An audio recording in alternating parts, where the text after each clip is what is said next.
Hello, everyone, and a warm welcome to the webinar today on harnessing PISA 2022 results, lessons and future directions.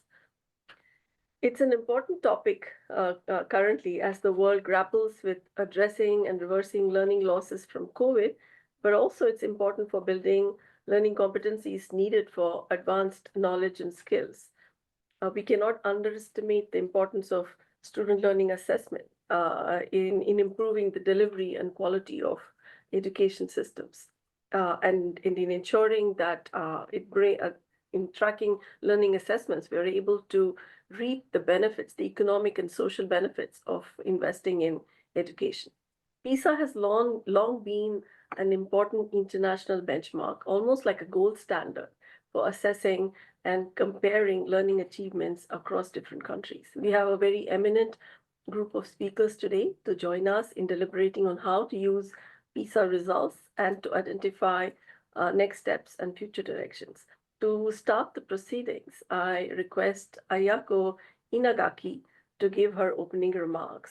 Ayako is the Senior Director at ADB and leads the Human and Social Development Sector Office.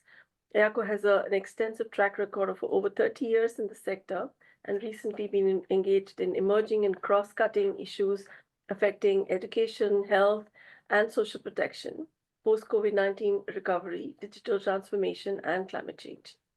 She oversees the HSD portfolio across all regions of ADB, as well as knowledge activities in the human and social development sector.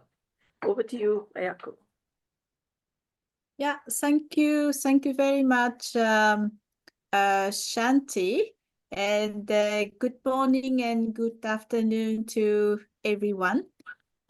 First of all, I agree very much with you, Shanti. This is a very, very important topic, not only for those of us working in education, but much broadly, anyone who cares about learning outcome.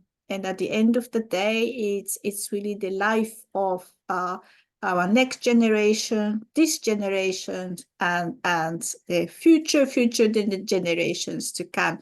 So, Andrea, I hope I can call you from your first name. Andrea's director for the Directorate of Education and Skills, OECD, distinguished online participant.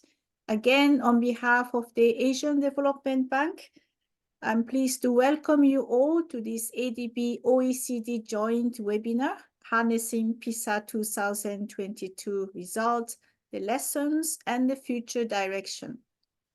This webinar will discuss this PISA 2022 result, focusing on 4 countries in Southeast Asia region, the Philippines, Cambodia, Vietnam, and Indonesia. We are grateful to have Andrea from OECD to present the key results. We all know that OECD has done excellent exemplary work in bringing attention to learning assessment at the global level. The webinar will also share international best practices from Japan and Morocco to showcase the system-level assessment such as PISA has been used in the countries to inform national education policies and accelerate education reform. So we'll be very glad to have Mr. Yorihisa Oneda and Mr. Shun Izawa, who will talk about success in one of the prefectures in Japan. Then we'll have Mr. Hicham Ait Mansour from Morocco, who will present how and why PISA was used to reform their national assessment. These 2 case studies will demonstrate how learning assessment can be strengthened to improve the students' learning outcome. We invited senior government officials from the Education Ministry who are leading and are deeply involved in learning assessment systems reform. So we have very senior officials from the Philippines, Cambodia, Indonesia, and Vietnam. And I would like to acknowledge here the Deputy Minister from Indonesia, Dr. Anindito Adito, who we just got to know that he was able to join. So we are very, very happy to welcome him here together with all the other distinguished panelists. So the senior officials for these 4 countries, we discussed the challenges and opportunities to take action from this large-scale international assessment. I understand that there has been in-country discussion in each country or region since the PISA 2022 results were announced in the last December 2023 through various forums and with key stakeholders. So today, 4 countries in the Southeast Asia region have a different history with PISA participation. So we'd like to hear also about the journey through. Indonesia participated for the first time in PISA in 2001, and 2002 PISA was their 8th round. Viet Nam participated for 4 times since 2012. The Philippines participated for the first time in 2018, and Cambodia for the first time in 2022, while the country implemented successfully the PISA for development in 2017. So today's discussion, dear participant, is not about ranking, but is really to learn from each other how countries have been internalizing and addressing the PISA result to improve the student learning outcome. I'm very glad that Andreas will highlight the key results, key finding in his presentation and his analysis, and that will help all of us to focus in some of the very important lessons coming out. So the Asian Development Bank has been actively engaged in education sector reform in 24 developing member countries. It financed secondary education program for the Ministry of Education and Training in Vietnam that was successfully completed in 2023. So for Vietnam and Indonesia, our support shifted to skills development and higher educations, which also built upon some of the progress on achievement of learning outcome coming out from the school education. We have ongoing secondary education project and program in Cambodia and the Philippines, and ADB is currently designing new pipeline projects jointly with the Ministry of Education, Youth and Sport in Cambodia, as well as with the Department of Education in the Philippines. In fact, about 57% of ADB finance education support in our developing member countries focus on basic education and particularly at the secondary education level.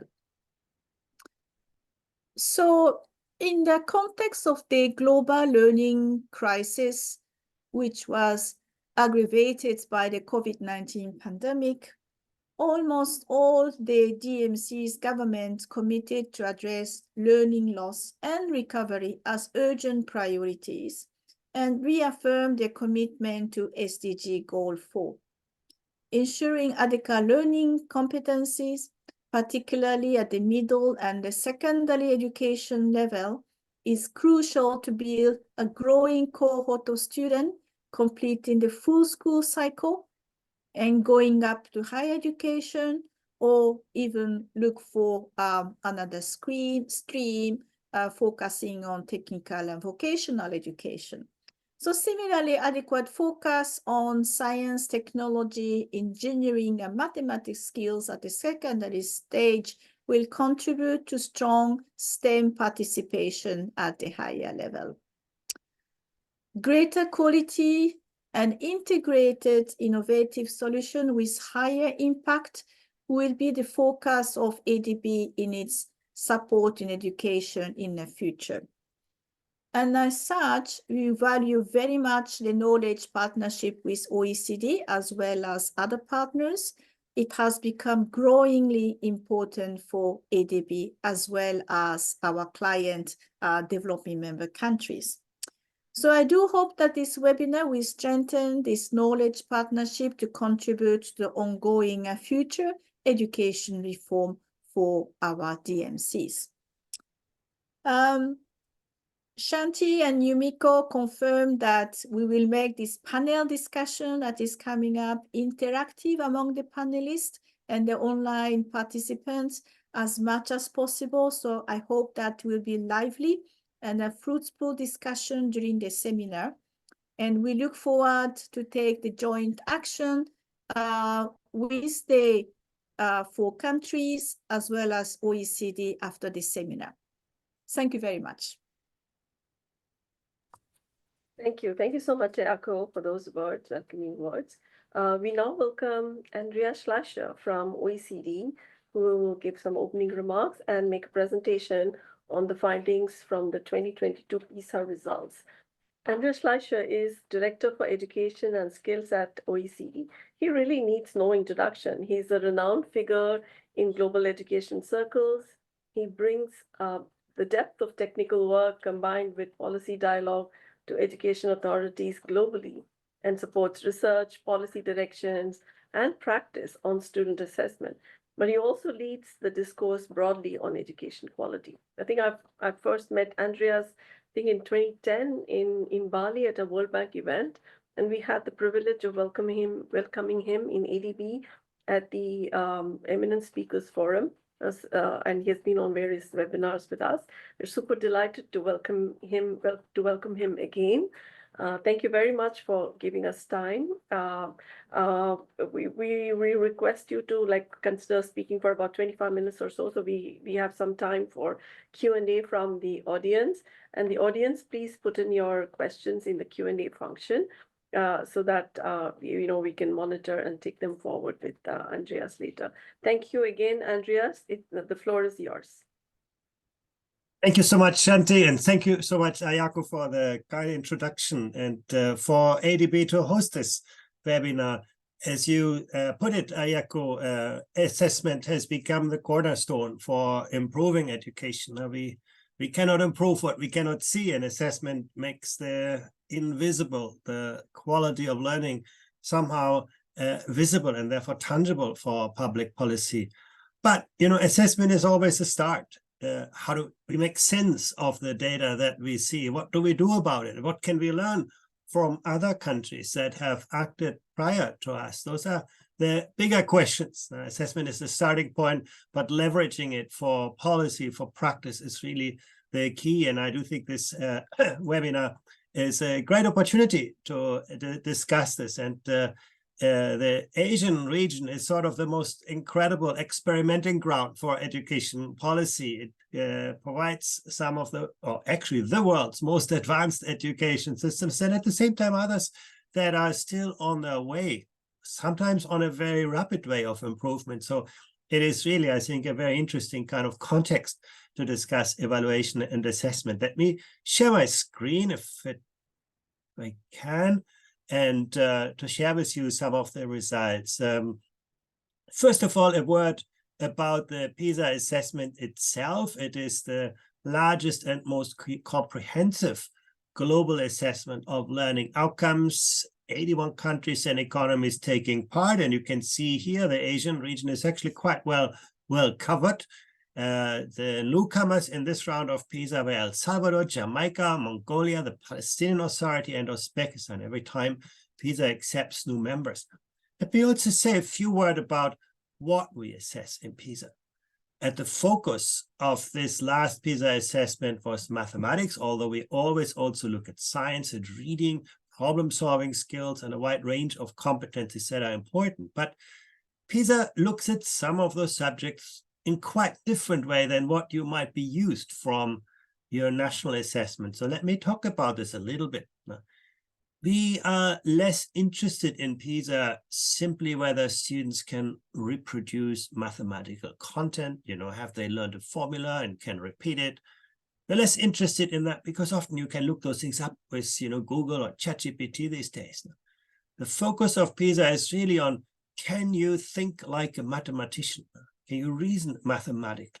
Can you select appropriate mathematical strategies? Can you formulate a real world problem, something you see around yourself in mathematical terms? Can you solve that problem? And can you make sense of the results in the real world? And of course, those types of aspects are covered in the assessment to varying degrees. And we look at quantity, number, sense, and estimation. We look at, can you deal with uncertainty in data? Most of the phenomena in this world around us express themselves in terms of probabilities, in likelihoods. And often, that is not a very strong point of national mathematics curricula, but it is a very, very important aspect of the real world. The evolution of a pandemic, climate change. Those are all probabilistic phenomena. So we need to understand that. We look at change in relationship. That's more common in mathematics education, and then geometry, space, and shape. And we look at those kinds of things in the personal context of students, in the occupational world, social context, and scientific context. But PISA always also pays great attention to critical thinking among students, creativity, their inquiry skills. And those are very, very important. So with that introduction, let me share you some results and also some myths that often are, we have about education performance. We have measured PISA outcomes since now over 20 years. And you can see here how our world has changed in terms of, technologies that are around us. And of course, it has also fundamentally changed the context and ways in which mathematics is used. In the early 2000s, technology was not very much present in the life of everyday people, at least not digital technology. Today is everywhere, ChatGPT, artificial intelligence, big data, all of those phenomena are everywhere in what we do.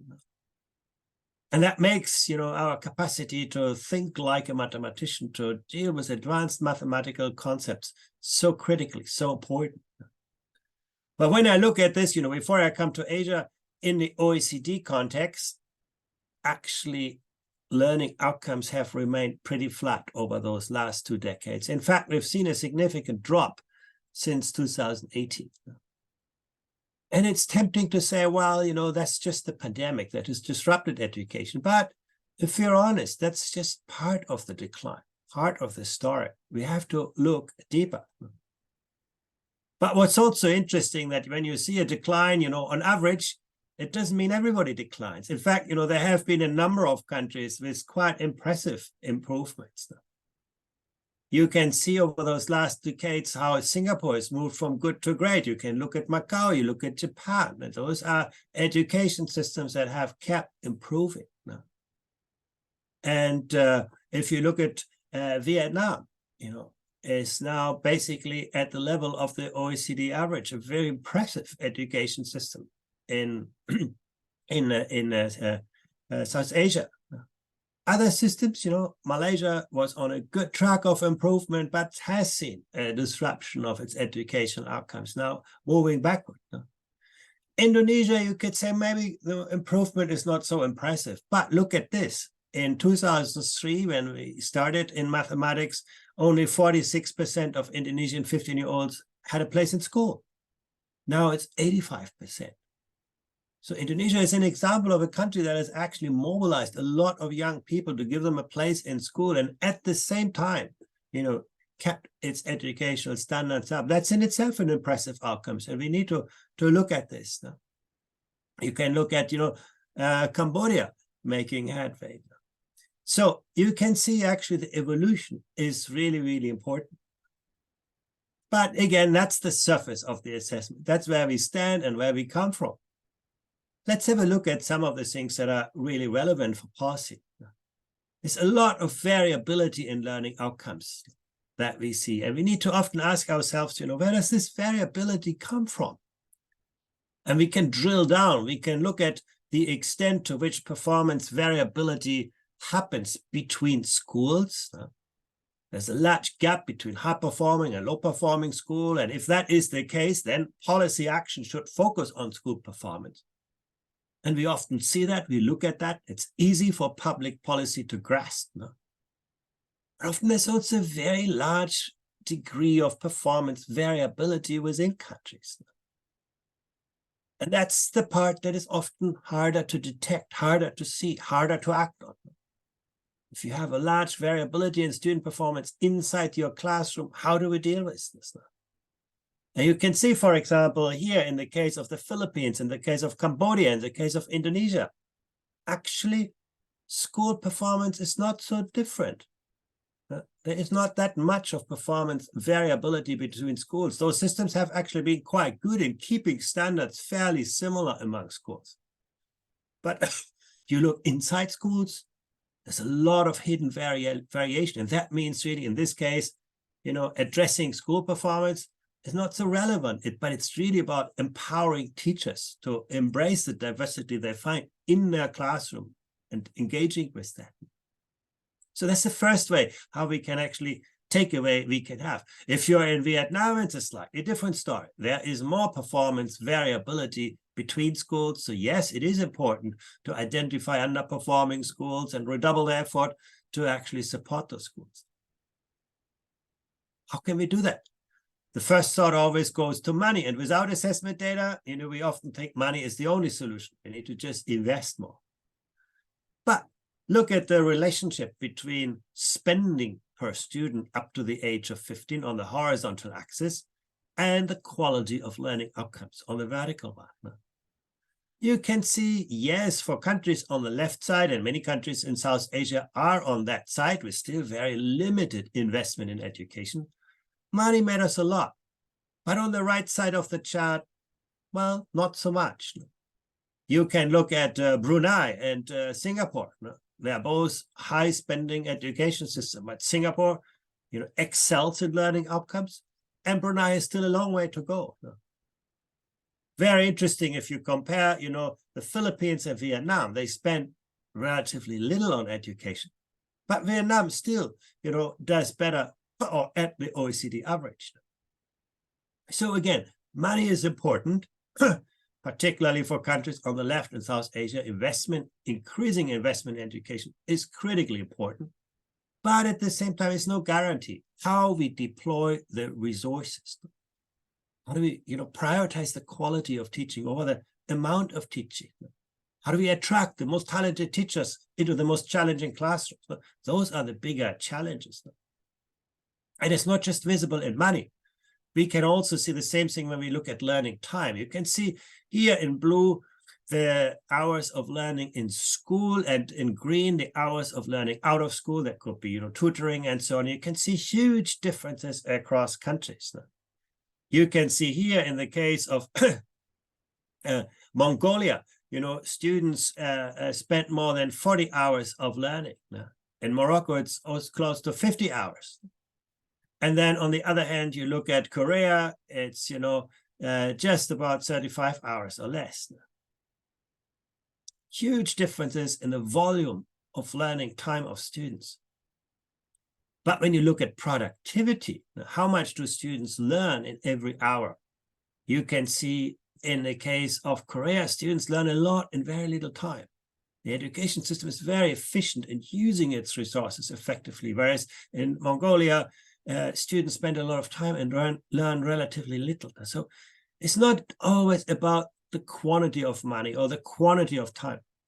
It is leveraging the quality, the productivity of the education system. It's another important takeaway from PISA, and the enormous productivity differentials that we see in Asia means that we can learn a lot from each other in how to improve learning outcomes.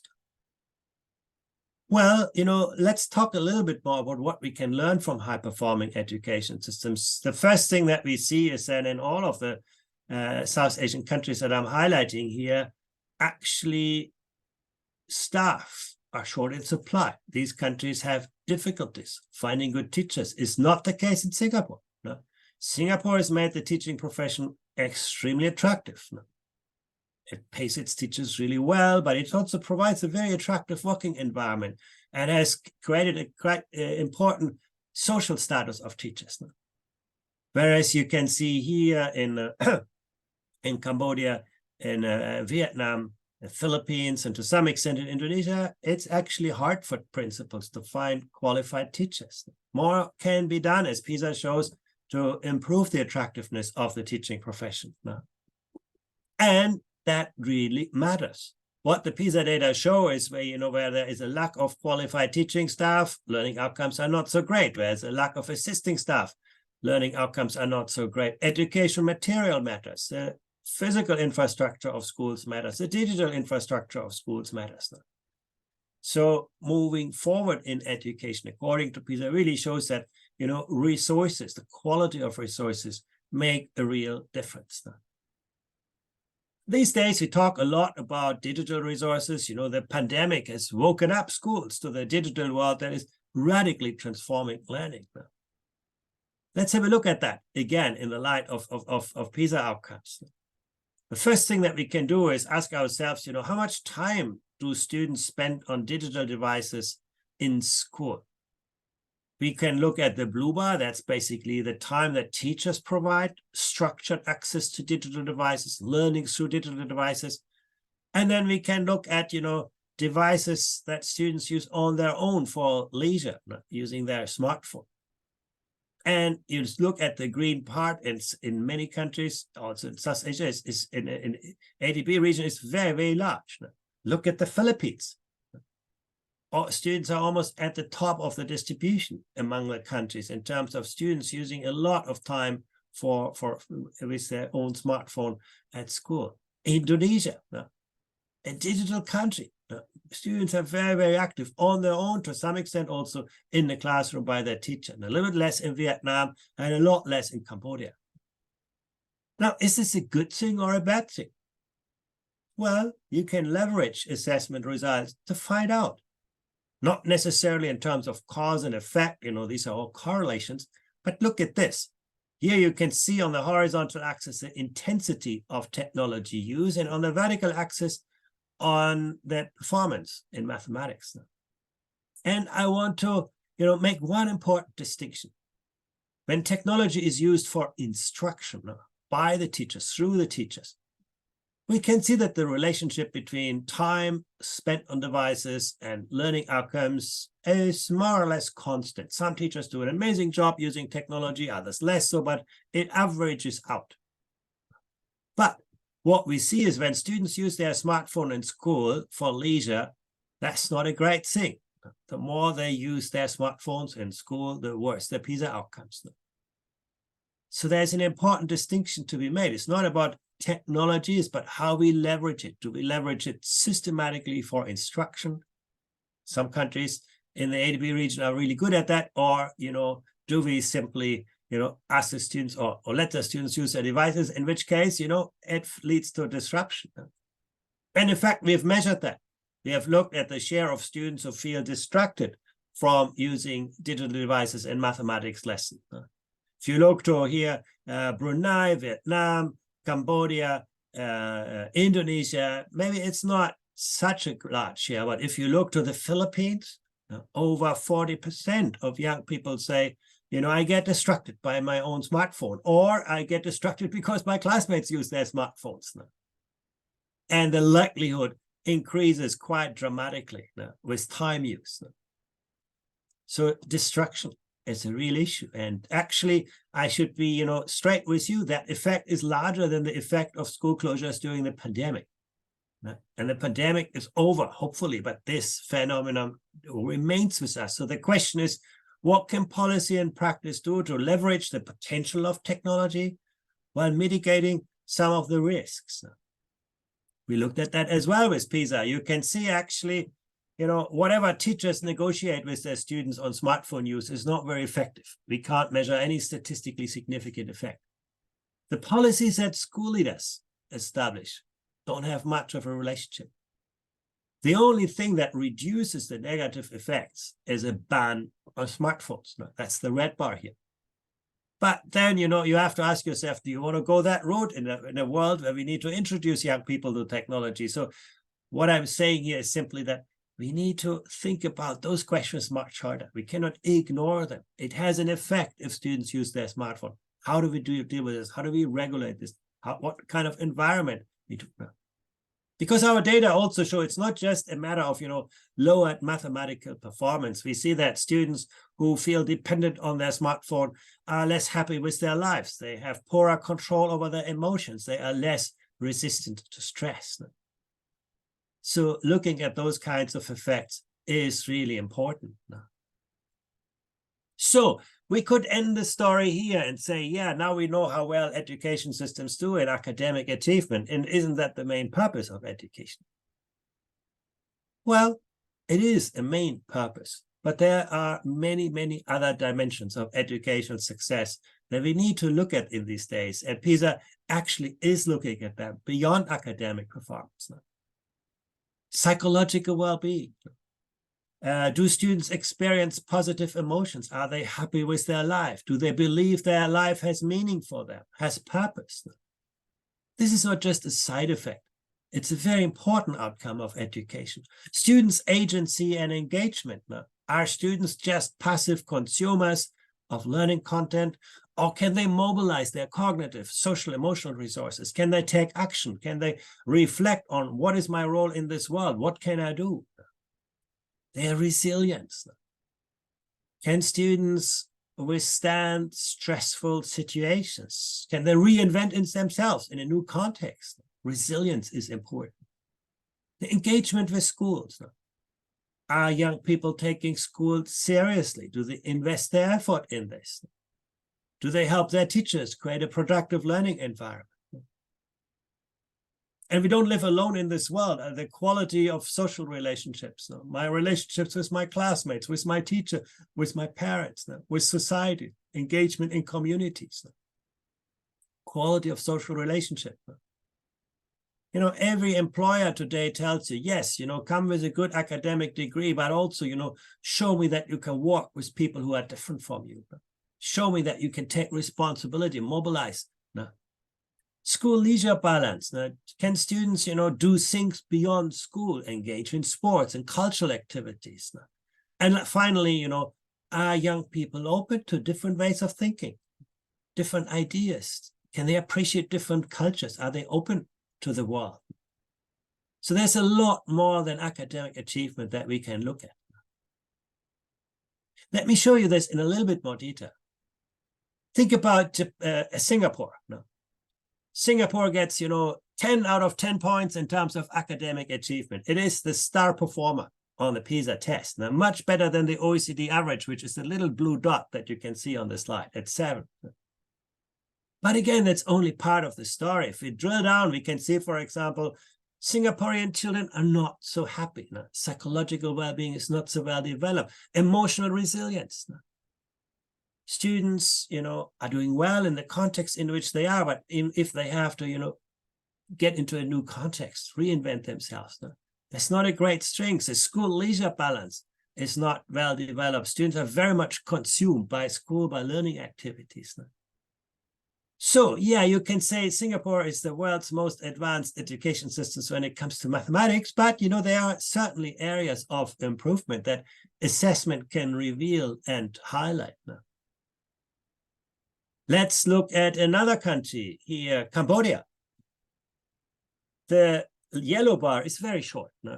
Cambodia is at the beginning of advancing academic performance. So it only gets, you know, 1 out of 10 points when it comes to mathematics achievement. But look at this, psychological well-being. Actually, Cambodian children are able to see themselves, feel that life has meaning, has purpose. They feel a sense of belonging. These are very, very important outcomes. They're also, you know, very engaged with school. They take school seriously. They invest their effort in this. So you can see a very different set of strengths of an education system that the PISA study reveals. Let's look at the Philippines. Also the Philippines, you know, only 1 out of 10 points in academic achievement. A long way to go to reach, you know, the level of Singapore or even, you know, an average performer. But what you see here is Students are doing very well on agency and engagement. Students in the Philippines can do things. They get a problem, they take action. They also have a great openness to diversity. Students in the Philippines appreciate different ways of thinking, different ways of working. They're open to people from other cultures. So again, a country with different strengths and weaknesses. And then Indonesia, really interesting. Indonesia does better academically, getting 2 out of 10 points. And Indonesian students are generally happy. They show a good level of agency, a good level of resilience. They have a good engagement with school. They have a good balance in school and leisure, a good balance of openness to diversity.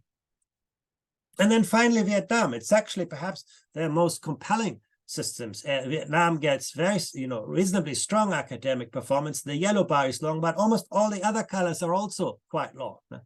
Vietnamese children are relatively happy, much more so than on OECD averages. So a good level of agency. They're very engaged with school, 10 out of 10 points here.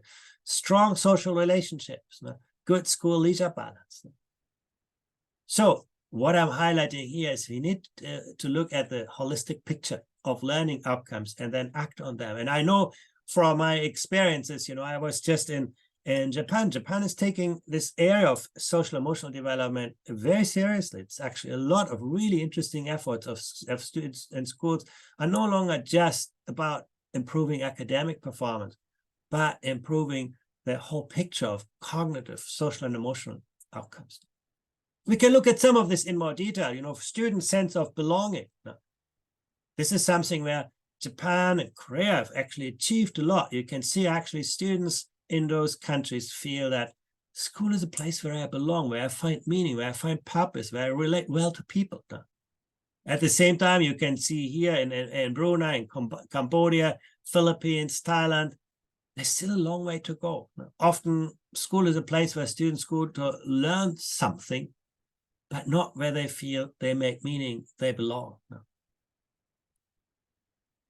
Another aspect that is incredibly important is the mindset with which you approach school. We looked at what we call a student's growth mindset on the horizontal axis here on this chart. What do I mean by this? In Japan, students generally believe that, if I work hard, my teacher is going to support me and I'm going to be successful. They believe that the lever to improvement lies inside them, in the effort they make in education. Whereas if I look at the Philippines and Indonesia, at Malaysia, students often believe, success is all about the intelligence they were born with. Very much on the left side of this chart. Why is this important? Well, if my teacher tells me, there's nothing I can do, then why should I study hard? Those belief systems that education built are hugely influential on our behavior.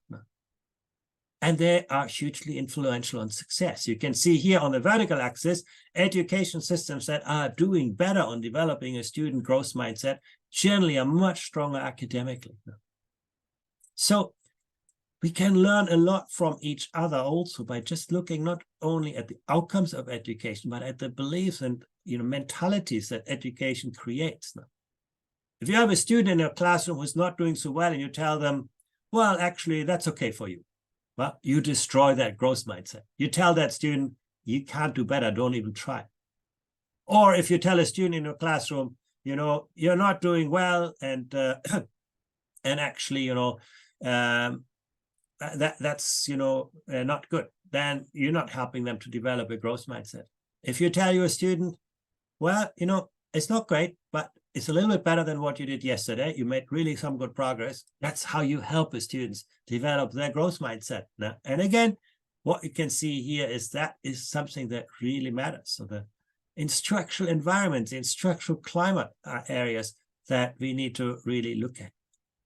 And of course, under the surface, there's a lot of aspects that we also need to study. That to what extent do students feel safe in their classrooms? If I look at Singapore, it comes close to, Norway, Finland, Austria, Switzerland, countries where students generally feel, my classroom, my school provides me with that material, the social, the psychological safety to do my work well. Whereas, you know, in the countries of Asia, there is still some work to do. If you look here to Cambodia, if you look to Thailand, Vietnam, Indonesia, you can see that many students say that, no, I don't feel really safe in my school. And those things do matter. Where students don't feel safe, they are less happy with their life. They feel a lower sense of belonging. They feel less capacity and confidence in themselves and greater levels of mathematics anxiety. So these were just a few examples, you know, how PISA can shed light on the strengths and weaknesses of education systems. And really what I wanted to show is, let's not just look at one dimension and rank countries on that. Let's look at the multiple colors that come out of an education, the multiple strengths and weaknesses. Some countries that are doing well academically need to work on other fronts. Other countries that are doing not so well academically have other strengths they can also build on. And this is really the way we work with countries. Now we work with countries on redesigning the curriculum. You know, what can we learn about what we teach in education? How can we support assessments that support those kinds of expectations in the school curriculum? We provide technical assistance, looking how do you build a quality assurance and evaluation agency? How do you construct an item bank that you can provide to schools to design their own assessments? And then also, how do we develop capacity? That's all what I wanted to share with you, and I look forward to the discussion. Thank you again. Thank you.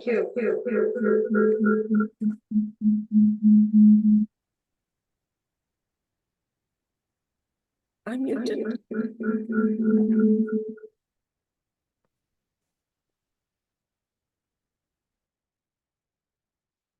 Okay, thank you so much, Andreas. There is one question in the Q&A. Is there an overall correlation between higher math achievement and low well-being across countries? Is there something that can be spoken to? This is a question from an ADB staff. Yeah, you know, we ask ourselves that question. If there was such a correlation, it would be very depressing, because it would mean, you know, if we do well academically, then we lose out on achievement. Or if we focus on well-being, we will compromise achievement. Fortunately, there is no such correlation.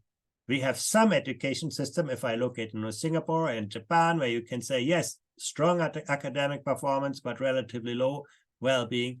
We have other countries where it's the reverse. I highlighted here Cambodia, but we do have countries that get really both parts of the equation right. You know, I highlighted Viet Nam in Asia. You could look at Canada in North America, at Finland and Estonia in Europe. So there are countries that have been able to reconcile the cognitive, social, and emotional well-being of students.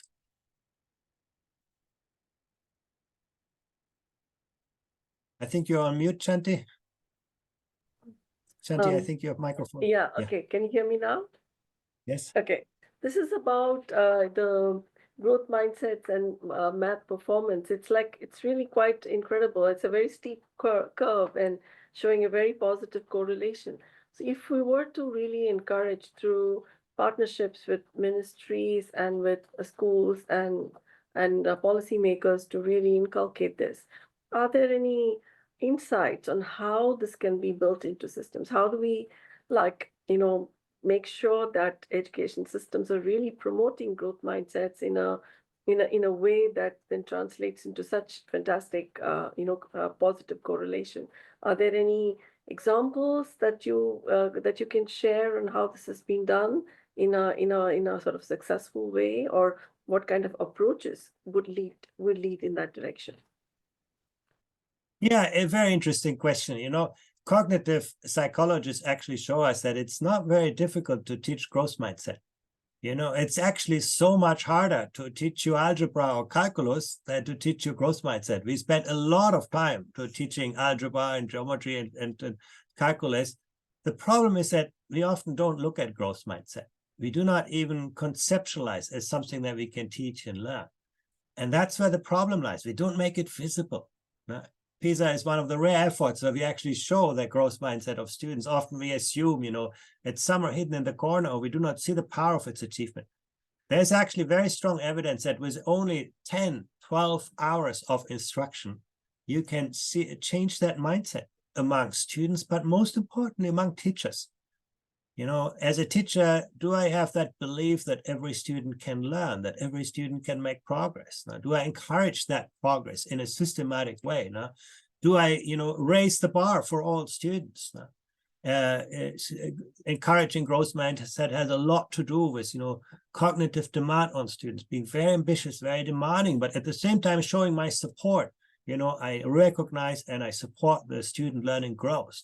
Mastery learning is a very effective way to actually encouraging student growth mindset. So actually, we know how to do that. The reason it often doesn't get done is because A, people don't believe I can teach that, or C, that we don't put actually attention to that. We think, it's a kind of soft skill, but it's actually hugely influential on the success of students, not just in school, but also in life. If you encounter a new problem in life and you believe, well, there's nothing I can do about it, you're not going to engage with this now. So yes, it's something actually where intervention is possible. And I do think countries in Asia can learn a lot from each other. How has a country like Japan addressed that? Whereas a country in another part of Asia still struggles with it. I think a very fruitful area for peer learning. Thank you. Thank you, Andreas. Thank you for the presentation and also for the discussion. And I hope that this kind of conversation will be taken forward in future occasions as well. Thank you very much. So we now move to the next segment where we'll have two case studies, one from Japan and one from Morocco. For the case study from Japan, we have Mr. Yorihisa Oneda, who is the first secretary of the permanent delegation of Japan to the OECD. He's been involved in extensive research on cognitive and non-cognitive skills in 180 municipalities in Japan. Earlier, Yorihisa has also served as the director in the Saitama Prefectural Government Education Bureau and as a deputy director in the Office of Assessment for Academic Ability in Japan. The second speaker on the Japan case studies, Shun Izawa, is a chief consultant at Mizuho Research and Technologies, a think tank. He's led several projects on online education platforms, adaptive learning systems, data analysis for policy recommendations to both national and local government agencies in education in Japan. Thank you so much for joining us today. We're very keen and interested to hear this case study from Japan. Over to you, Oneda-san. Thank you, Shanti. Can you hear me? Good. I'm Yorihisa Oneda. Thank you for your introduction. It's great pleasure for me to share the concrete example at the local governmental level, improving ranking of cognitive skills among 47 prefectures in Japan steadily in 7 years. Mr. Izawa, could you share the slide? Thank you. Namely, among 47 prefectures, from 47th to 9th at elementary level, and from 36th to 14th at junior high school level. So we believe that these improvements were caused by implementation of the new assessment, which was strongly influenced by PISA in several aspects. So my presentation is composed of 3 parts, as you can see here. But before that, please let me introduce Saitama Prefecture itself briefly. Saitama Prefecture has 2 characteristics, one of which is that the prefecture itself doesn't have any unique feature, which means that it includes both rural and urban areas, and there are many varieties in social and emotional economic status. So this means that this example can be applied for other governments as well. And the second point is that population in Saitama is more than that in Finland, which means that this is an example of local government, but it can be implemented, applied at national level too. So let's move on to the first part. This is the main theme of our talk. Please look at this chart. This chart shows 4 points to note about how PISA affected the assessment at local governmental level. I will talk them one by one. First three, usage of ILT. ILT means item response theory, is one of the most important elements of PISA, making it possible to measure cognitive skills with the same scale in different years. So Saitama assessment adopted ILT since 2015, as well as the panel data scheme, with which makes it possible to measure changes in cognitive skills in each student. So data of Saitama assessment is accessible by permitted researchers for their analysis, trying to be similar to PISA, which is full open to researchers. There are several merits for using ILT like PISA.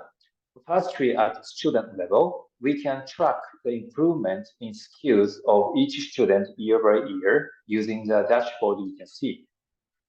And secondly, at teacher level, we can find which teacher improved the skills of students more than other teachers. So data analysis with teachers to reflect their ways of teaching annually.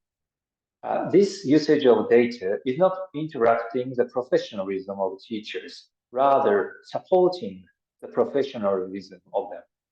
So this kind of respect for teacher is a key point to collecting data and using the data. And lastly, at school level, the teacher analysis of data analysis of assessment proved that the schools which achieved high performance are not always equal to those which developed student performance, as this graph shows. Let's move to the second aspect, which is that the Saitama assessment was influenced by PISA, was implementation of computer-based test called CBT. PISA launched CBT from 2015. This change had an impact of changes in policies in Saitama as well. Saitama decided to change the style of assessment from paper-based tests to CBT in 2024. National assessment in Japan will also change to CBT from 2025 for science. So these changes are supported by the implementation of new policies at national level. Firstly is subsidizing one tablet for each student from 6 to 15 years old. Secondly, developing item banks called MECBIT. Thirdly, launching the guideline of learning management system called LMS. And lastly, establishing the guideline of data format from LMS. So to sum up, municipalities and prefectures need the standardized system such as allocation of tablets or implementation of standardized system for CBT by national government. The third point is about an improvement in the quality of items and questions. In Japan, the PISA and the concept of competencies had a great impact on the national curriculum, as well as the national assessment questions items. The Saitama assessment questions used to be more basic, but those who made questions learned and analyzed questions both from PISA and from the national assessment. And they made questions for the Saitama assessment to improve the items or quality of items. There are another aspect of an improvement in the quality of questions as the effect of PISA, which is for high school entrance examinations items. In Saitama, mainly the supervisors working at the prefectural education board managed to make questions for high school entrance examination. They used to rarely read questions of the national assessment, which is covering 12 and 15 years old, and or PISA assessment, which also covers 15 years old. So when I was a director of the elementary and junior high schools in Saitama Prefecture, I started discussion among supervisors to analyze the questions of PISA and the items of national assessment together, and I asked them to make conclusion how to improve quality of questions like the national assessment or PISA. So the following years, the quality of questions for the high school entrance examinations were changed gradually but steadily. The last point I share here about the effect of PISA on the local assessment is about questionnaire items, because we need to improve both cognitive and social cognitive skills and social emotional skills holistically. In Japan, teachers or education board members tend to make questionnaire by themselves, but most of them were not specialists for making questionnaire. On the other hand, researchers have been making the effort to improve quality of questionnaires. So without implementing the high quality questionnaire, researchers could not be able to analyze the data. Thus, the Saitama Prefecture used a set of questions from PISA, such as motivation and self-belief, as you can see here. In addition, the Saitama assessment has used academically supported questionnaires, such as about self-control. I believe other programs of OECD, such as Survey on Social Emotional Skills, or of course PISA itself, will provide useful information about questionnaire. To sum up, you can find that PISA is not just the ranking, but we can use so much information from the PISA to improve the quality of our governmental assessment. As the second part of my presentation, I'd like to highlight what we learned from the data analysis and how to use it. It is critical for every education policy maker to open the black box about firstly, what element of teachers have impact on improvement in student skills, and what leads to an improvement in these elements of teachers. The analysis of the Saitama assessment data show the following 2 points. Firstly, improvement in social emotional skills had a strong relation with the improvements in cognitive skills. And secondly, a classroom management and active and deep learning of students lead to improvements in especially non-cognitive skills. So I would like to Mr. Izawa to explain the data analysis and the usage of data at the national level, please. Thank you. I'm Shun Izawa from Mizuho Research and Technologies. I'm one of the consultants working on Saitama Prefecture's project with Mr. Oneda. It is critical to expand such data analysis practices from local level to over the whole of Japan. In order to do that, I provide consulting services to several ministries and local governments, including Saitama, and would like to introduce you about the project. The benefit of expanding data analysis is that we can share insights on what factors contribute to improving children's cognitive skills at the national level. Many local governments have already conducted surveys on these factors. However, it would be difficult to compare those surveys results in different regions if there were various methods of measuring skills.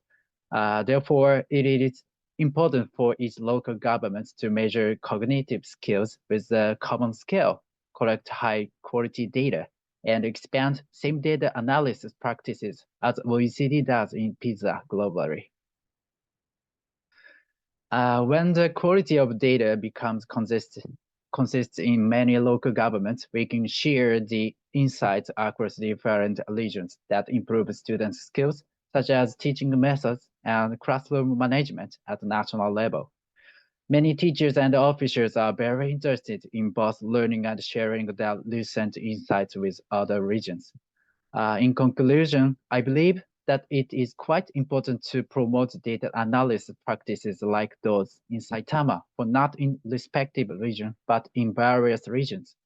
In addition, the nationwide adoption of these practices could be facilitated by utilizing the data collected through IRT adaptive assessments. I'll hand it back to Mr. Oneda. Thank you. Thank you, Mr. Gawa. And the last part of our talk is about key elements for successful implementation of a new policy, focusing on each role of each stakeholder, respectively. Firstly, let me consider the time of introduction of Saitama assessment. The following 4 key persons play their important roles for it. At first, Prefectural Assembly requested renewal of the academic assessment. It was essential for the Assembly. It is essential for the Assembly to admit draft budget plan to launch a new policy. And in addition, secondly, the prefectural governor had a view the low academic ranking of the program. So he strongly supported the draft budget to launch the new assessment. Thirdly, the financial division director, who is virtually a decision maker about the draft budget, had a strong interest for EBPM, called evidence-based policy making, to use ILT and panel data. And lastly, the superintendent of education board had a deep understanding of panel and ILT-based assessment, who had authority to make the draft of the budget. But implementation is just the beginning of the policy, so I'd like to share key points that help the implementation of the new policy work well. Firstly, the established let's move back to the previous page, please. Thank you.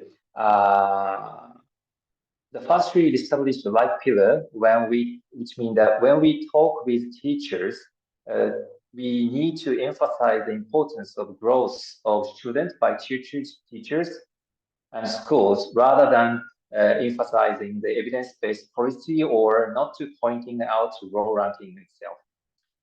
The second point is that change the language for different stakeholders, because researchers and financial authorities and the teachers or head teachers have different values. So we need to change the language for each different stakeholder. The third point is that ensuring the result in the short term, which will help teachers believe the value of the new policies and start to commit the new policies seriously. The fourth point and fifth point are similar: not to deny past efforts and respect for the expertise of the field at school level. I mean, the data is just subordinate and expertise the main. So implementation of ecosystem of self-improvement by professionals, I mean teachers, triggered by data is quite critical. And lastly, the sixth and seventh point, for incorporating a new policy into a workable scheme, which means that it is rather than the scheme which is ideal, but almost nobody can operate. We need to implement the policies which an average teacher, skilled teacher, can adapt and commit. Lastly, please let us share the options from Japan. If there are schools and local governments that are willing to reform the package on the evidence-based together, Japan is ready to proceed it with Mizuho as well. So we are looking forward to cooperating together. Thank you.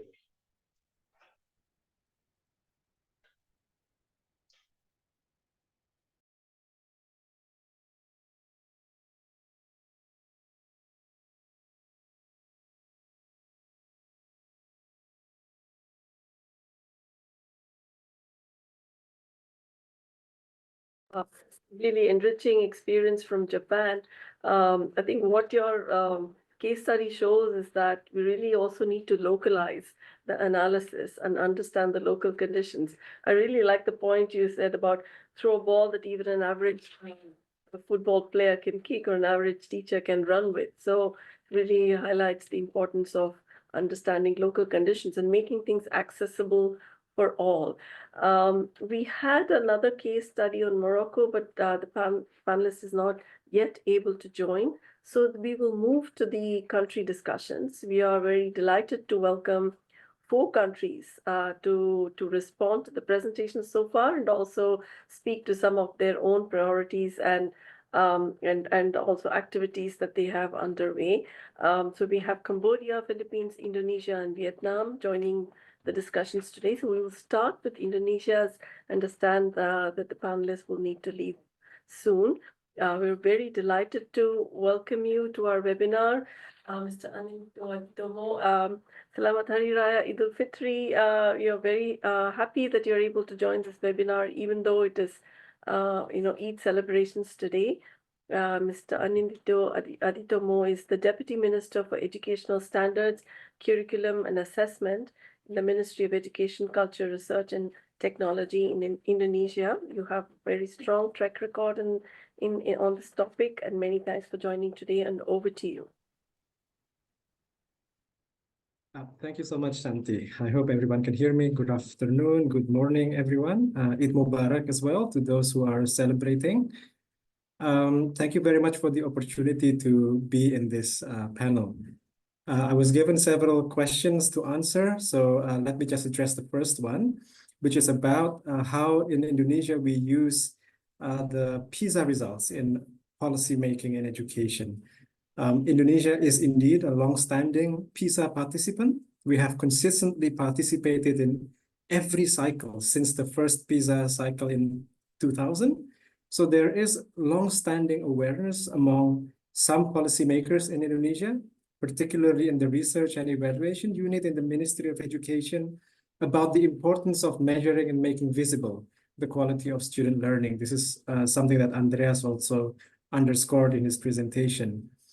Also, the announcement of PISA results every 3 years have generated heated public discussions about the state of education in Indonesia, mainly to point out that our education system has not succeeded that well in providing high quality learning opportunities to most of our students.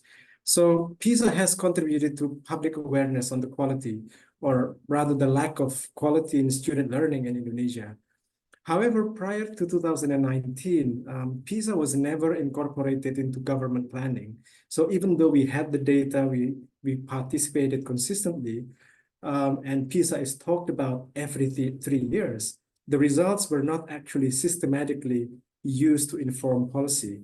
In fact, prior to 2019, the government schools were not held accountable for the quality of student learning. Now, this is one of the key changes that we have introduced using our Merdeka Belajar reform. And indeed, this is one of the key components of the reform, is that we use PISA literacy scores as a performance indicator. The PISA scores are also being incorporated into Indonesia's next long-term development plan, 2025 to 2045. And hence, going forward, we are using PISA in our own national assessment to hold the government, ourselves, and regional governments, as well as schools, accountable for student learning. Just to give you a sense of how we are using PISA results in a bit more detail, I hope this is appearing in your screen.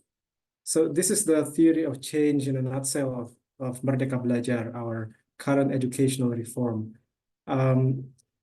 We believe that the design and the use of assessments, including PISA and including the national assessments, need to be driven by what the policy intends to do, by the problems that define the policy.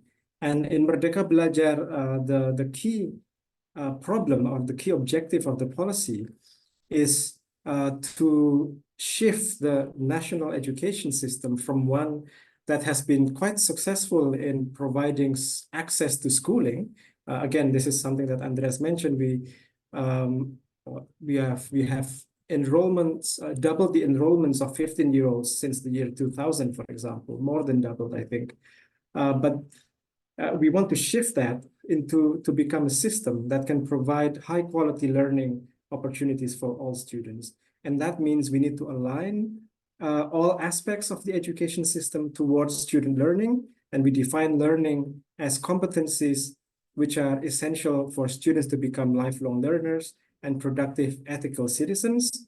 And for that to happen, schools need to transform. Principals need to change the way they lead the schools, and teachers need to improve their teaching practices. And for that to happen, subnational governments and other stakeholders need to prioritize student learning and support the school transformation. And at the national level, there are 4 key strategies which are in pink in the middle of the picture here. And just to highlight the role of large-scale assessments, we use large-scale assessments, first of all, to make problems related to learning outcomes publicly and highly visible to all stakeholders. So this is to generate a consensus around the importance of student learning. Secondly, large-scale assessments are used to provide schools with objective information about the quality of teaching and learning within their schools. We use large-scale assessments to measure and evaluate school and government performance as well. So this is to hold governments and schools accountable for student learning. And last, we use large-scale assessment of teachers, not students, to identify teachers who have the potential to become instructional leaders. And within this framework, PISA serves a number of functions. Like PISA is very useful as a tool to raise public awareness about the importance of student learning. And PISA can be used to hold the national government, but not regional governments, accountable for student learning. And this is where the national assessment in Indonesia comes in, because not all of the key strategies in Merdeka Belajar are supported by PISA. And I can speak about the national assessment in more detail if time allows later. Thank you.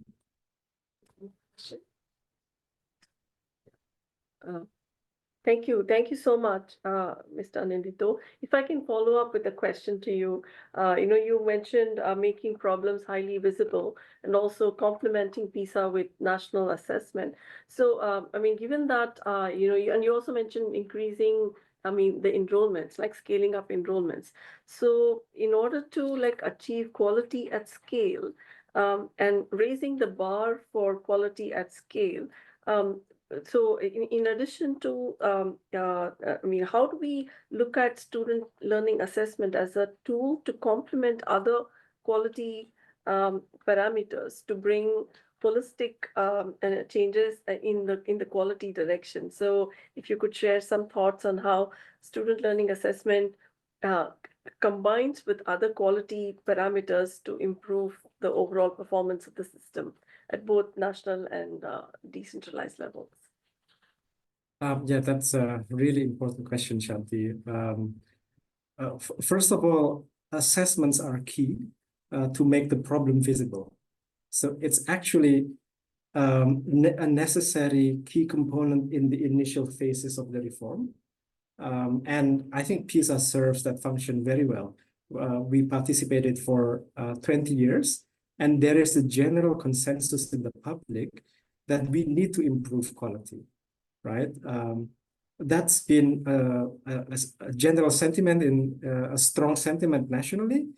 But then you would need to actually think about how to use assessments within an overall framework of education reform. And that's what we have been doing in the Merdeka Belajar reform.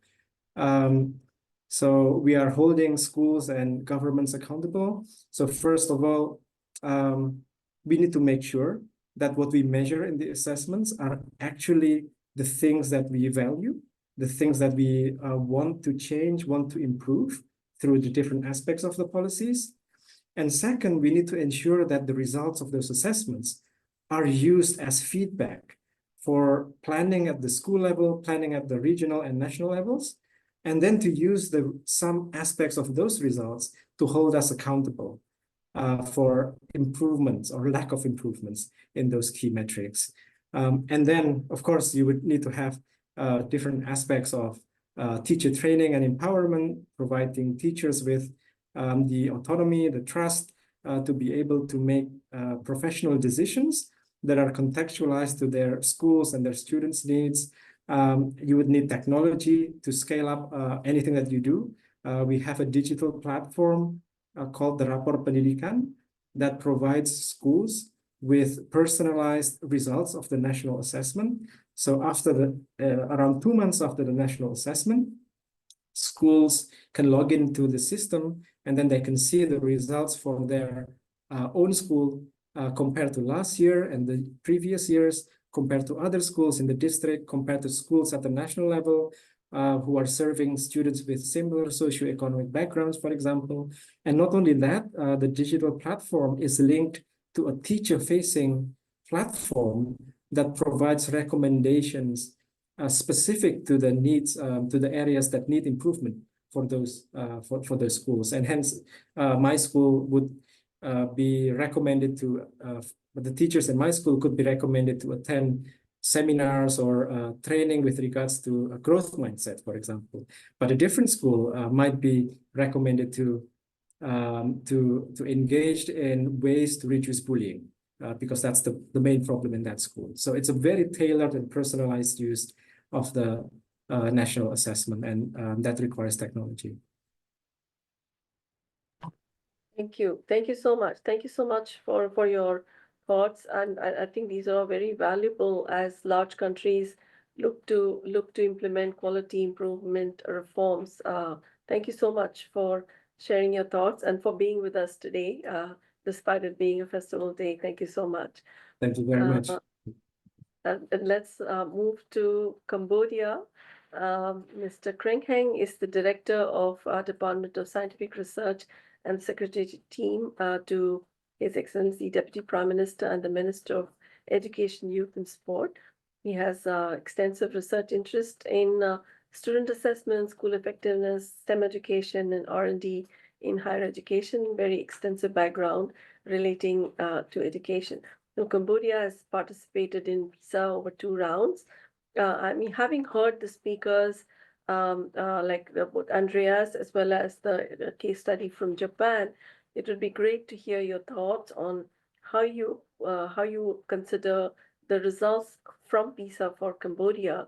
What kind of insights that have been gathered from that, and more importantly also, how are you looking at prioritizing certain key reforms to improve this the quality of learning and improve student learning outcomes, and how to use PISA results as a vehicle to understand the policy directions and actions needed to improve learning. Over to you. Thank you so much for joining, Mr. Kreng. Thank you so much, Santi, and good afternoon and good morning, everyone. It's my great honor to be in this panel. For Cambodia, I can say that we have a mixed feeling about the PISA results. On the one hand, we see the positive change, positive improvement in terms of the performance of the test score from between 2017 PISA-D and PISA 2022, which is a good thing. We got the increase in student enrollment in secondary school education by 8%, and the increase in the student PISA score, especially in science.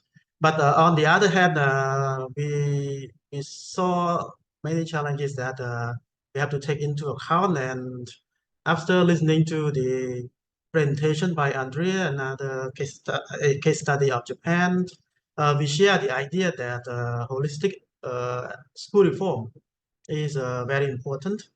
As you know, Cambodia joined PISA-D for the first time, and then the main PISA in 2022. So I think it is the starting point for us to learn how to reform the school in a holistic manner. For us, we started to lay down the importance of the school governance reform.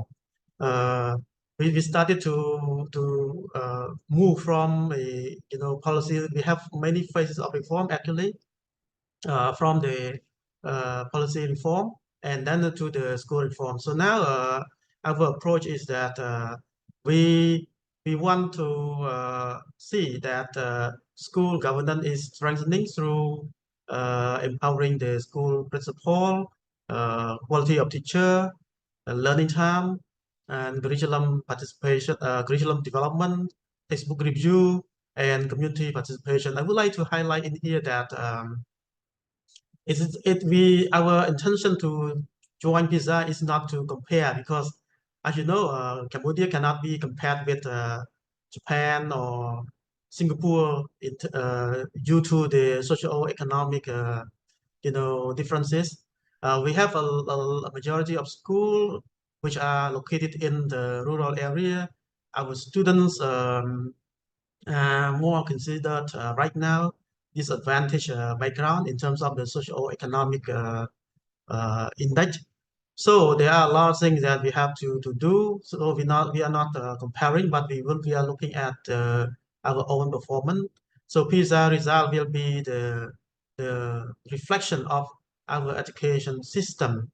So in order to use the result of PISA more effectively, Ministry of Education could support has develop a kind of holistic strategy to improving student learning outcome by focusing on the what we call model school standard. It's kind of a term used in Cambodia, but the school standard is targeted in order to make sure that the school can move forward, especially to level up the level of the student performance in the next cycle. So we identify many hundred of schools which are potential in terms of capacity to strengthen the school management, school development, student assessment, and learning result. So we have the policy to award good school based on PISA score right now. We just finished our education congress, and we also awarded schools with a high performance in PISA and school with high performance on the school standard criteria. So this the first priority that we would like to do in order to respond to the PISA 2022 results. And we know that teacher quality is very important, but we have many things to do in order to improve the quality of teacher in Cambodia. As you know, we have a large number of teachers who were trained maybe 10 years ago or 20 years ago. So how they teach may not be comparable or respond to what is expected in the PISA items or PISA tests, especially if you look at the PISA competency framework. We see that we need teacher who can teach students to think, to reflect, to analyze, or to apply the knowledge in real life application, especially how to use data to explain, how to use a concept or theory to explain the phenomenon. So teacher reform is also our focus right now. We focus on improving the qualification of our teacher to make sure that our teacher have at least a bachelor degree so that they are able to teach. And also we integrate the assessment subjects into the teacher training curriculum so that they know exactly what to assess what they teach. Because as you know, I strongly support the recommendation or idea by Andrea in the presentation that using PISA items at the school level is very important. Otherwise, we will have a long way to go in order to prepare our students for PISA, because the way we teach should be or must be compatible to the way we assess. We cannot assess what we don't teach. So our teacher need to be prepared for teaching students in the context of PISA. And in addition to teacher reform, as you know, our textbook were developed in a way that is not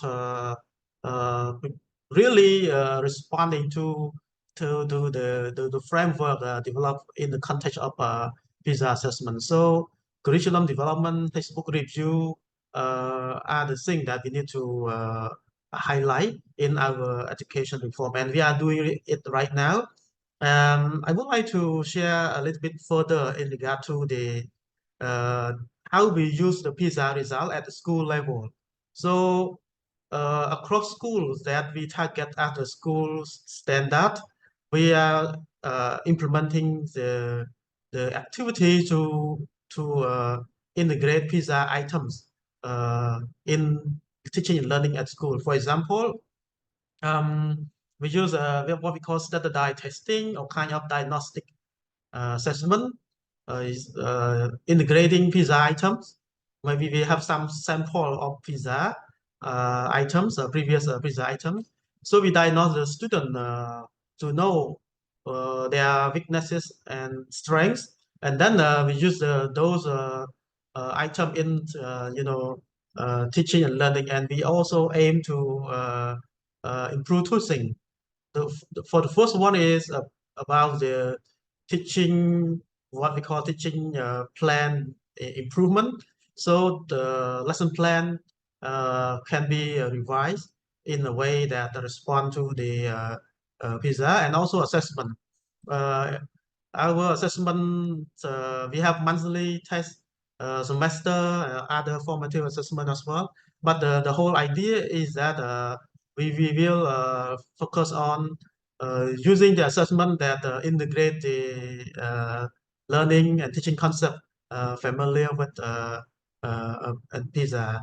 And I think maybe all the participants or audiences here are aware that most of the school in Cambodia have only half-day schooling. So I think this is a kind of challenge for us in order to move forward. So the government of Cambodia has started to pilot the project with the full-day schooling to ensure that learning time is increased.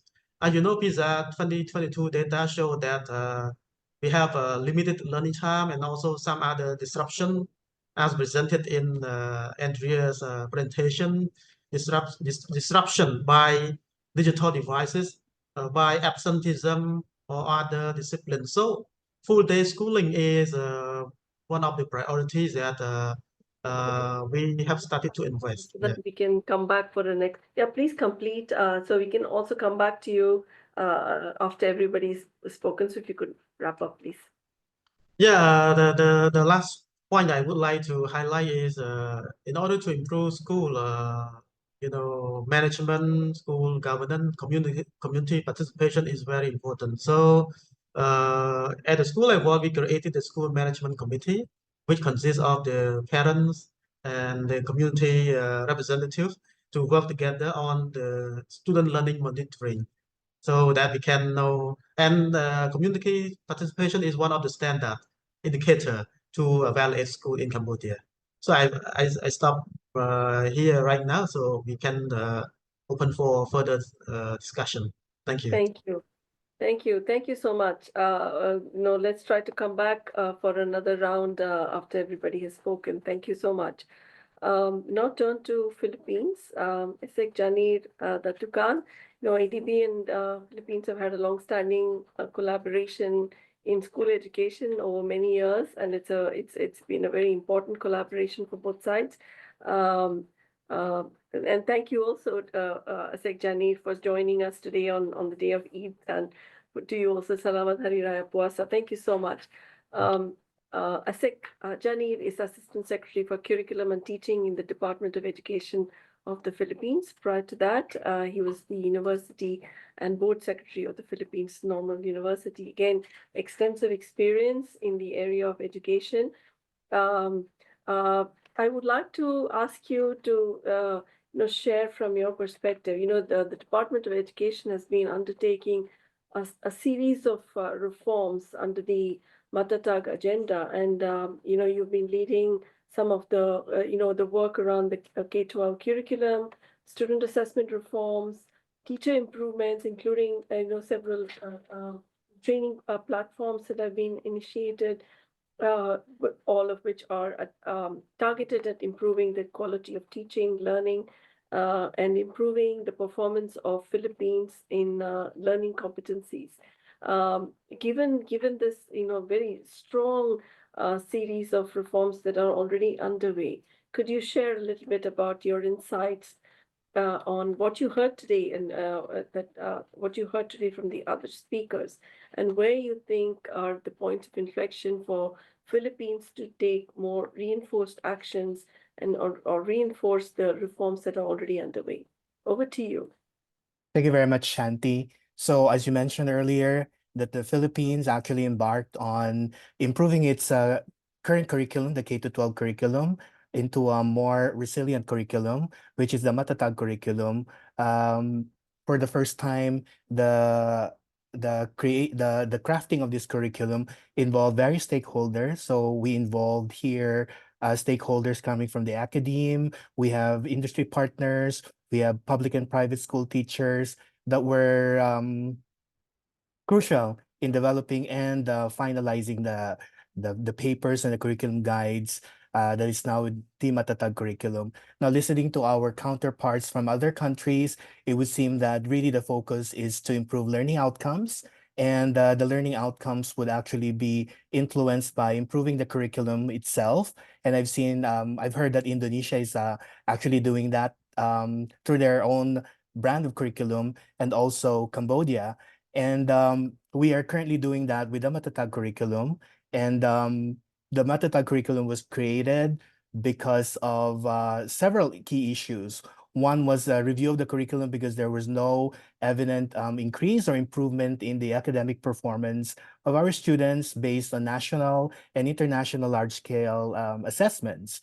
So it prompted a thorough review of our curriculum involving various stakeholders, including international experts also, and benchmarking with other educational systems such as Singapore, the US, and Australia. So from this point on, we're trying to implement the Matatag curriculum in a phased process so as not to overwhelm our learners and our teachers.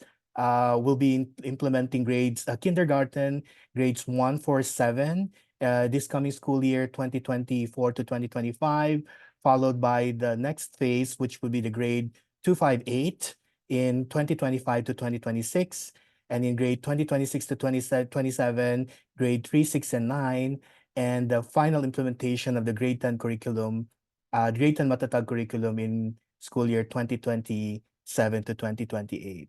Like I said before, the main features of this curriculum will focus on the foundational skills of the learners. It's a decongested curriculum.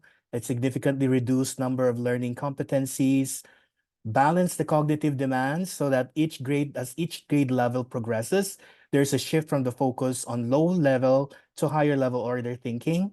A clearer articulation of 21st century skills, which I've heard is one of the key indicators or key tests that is being assessed by the PISA. We have reduced learning areas so that the students are not overwhelmed with too many things to learn, and the teachers also in that manner. Intensified values education and strengthened peace education, because it's important that we follow up with a law that was signed in the Philippines regarding the good manners and right conduct and values education law, and we incorporated that in the curriculum. and now it is at par with international standards. So we hopefully will have a stronger and more relevant curriculum that will address the needs of our learners. And also, the PISA is one of the key basis for improving this curriculum, because the PISA really is a treasure trove of information, and not just the cognitive ability of the students, but also other aspects that were presented by Andreas earlier. So that's all, Shanti. Thank you. Thank you so much. If I may ask a quick follow-up question. So in terms of like going forward, like you mentioned a number of areas already. How do you see like international partnerships in, and also do you see the value of establishing some kind of peer groups or regular consultations or regular exchange of experiences? Would you consider them to be useful in bringing systemic change and systemic reforms, reflecting on improving the quality standards of the education system as a whole? And what in that case, then what would be some areas that come top of mind? Thank you very much, Shanti. That's a very insightful question, actually. We have partnered with the Asian Development Bank and other international partners on improving teacher quality, first and foremost. We also have partnered with improving the curriculum also. We enlisted the help and the coordination from other international partners. And we're thinking of also getting technical assistance and capacity building in improving our assessment system, because as it is, there's just too many assessment going on. We're trying to streamline assessment so that we do not overwhelm our learners, and it definitely has an effect on their performances when they have too many assessments that they take per year. So those are some of the ideas that we have in mind. And of course, with OECD, we're thinking of further empowering our teachers on how to use PISA results to actually improve their the teaching and learning in the classroom. Thank you. Thank you so much. Thanks a lot. We move to Vietnam, and Vietnam has been a star performer. So everybody wants to know what is it that Vietnam did that can benefit others in terms of achieving the same types of results in PISA. We move to Professor Lian Vinh, who is Director General of Vietnam Institute of Educational Sciences and the Director of National Center for Sustainable Development of General Education Quality. Professor Lian has held several academic positions, including Dean of Faculty of Teacher Education, and has led many national and international education projects, and very well placed to speak on the topic of how to reflect the findings of PISA and other developments in the country on how to enhance the performance of country systems as a whole. Vietnam has done really well in PISA results, performing above many countries in the same income group. So could you share a little bit about what you consider to be the key features that led to such successful outcomes for the country and such impressive performance on PISA results in particular, but also more broadly on the performance of the education system? So if you could speak to what do you consider to be the key features that explain these types of above average performance? Over to you, Professor Lian. Yeah, thank you, Santi. Can you hear me? Can you hear me well? Yeah. So first of all, I would like to thank our organizer for giving me a chance to be in this webinar and listen to very informative presentation by Andreas and the case study from Japan, and also I've been hearing from the peer from Indonesia, Cambodia, and Philippines. So and thanks, Santi, for mentioning that Vietnam is a good performance country. We are not a star country anyway, but we did quite well. I mean, OECD average, and Vietnam is already to be considered to be an outlier. In some of the slides that Andreas present, when he talked about the investment in education, you can see that we don't have much money, but we still get a good performance. And so from my point of view, there are some things that makes our system quite effective in education. The first one is a strong emphasis in education. I can tell that in all of the Vietnamese family, education is the highest priority. The family can pay everything for their kids to get the best education that they can afford. And it is one of the main reasons why Vietnam education, I think, go on the right track. And by some of the calculation, we can say that if the government invests $3 on a kids, then the family will pay around $1. So you can see, I mean, how much the family, I mean, invest on their kids. The second one will be about the government commitments. We have a good policy. We spend, I mean, in terms of the absolute number, it may be low compared to other countries, but we maintain from 18 to 20% of the public expenditure for education, and we spend it quite well. We focus on universal access for the student, and the enrollment rate for all of the level are quite high. I mean, from the primary, from the lower secondary, and also from high school. I mean, we maintain very high rate of the enrollment. The third thing is about the rigorous curriculums, and we focus very strong focus on the basic skill.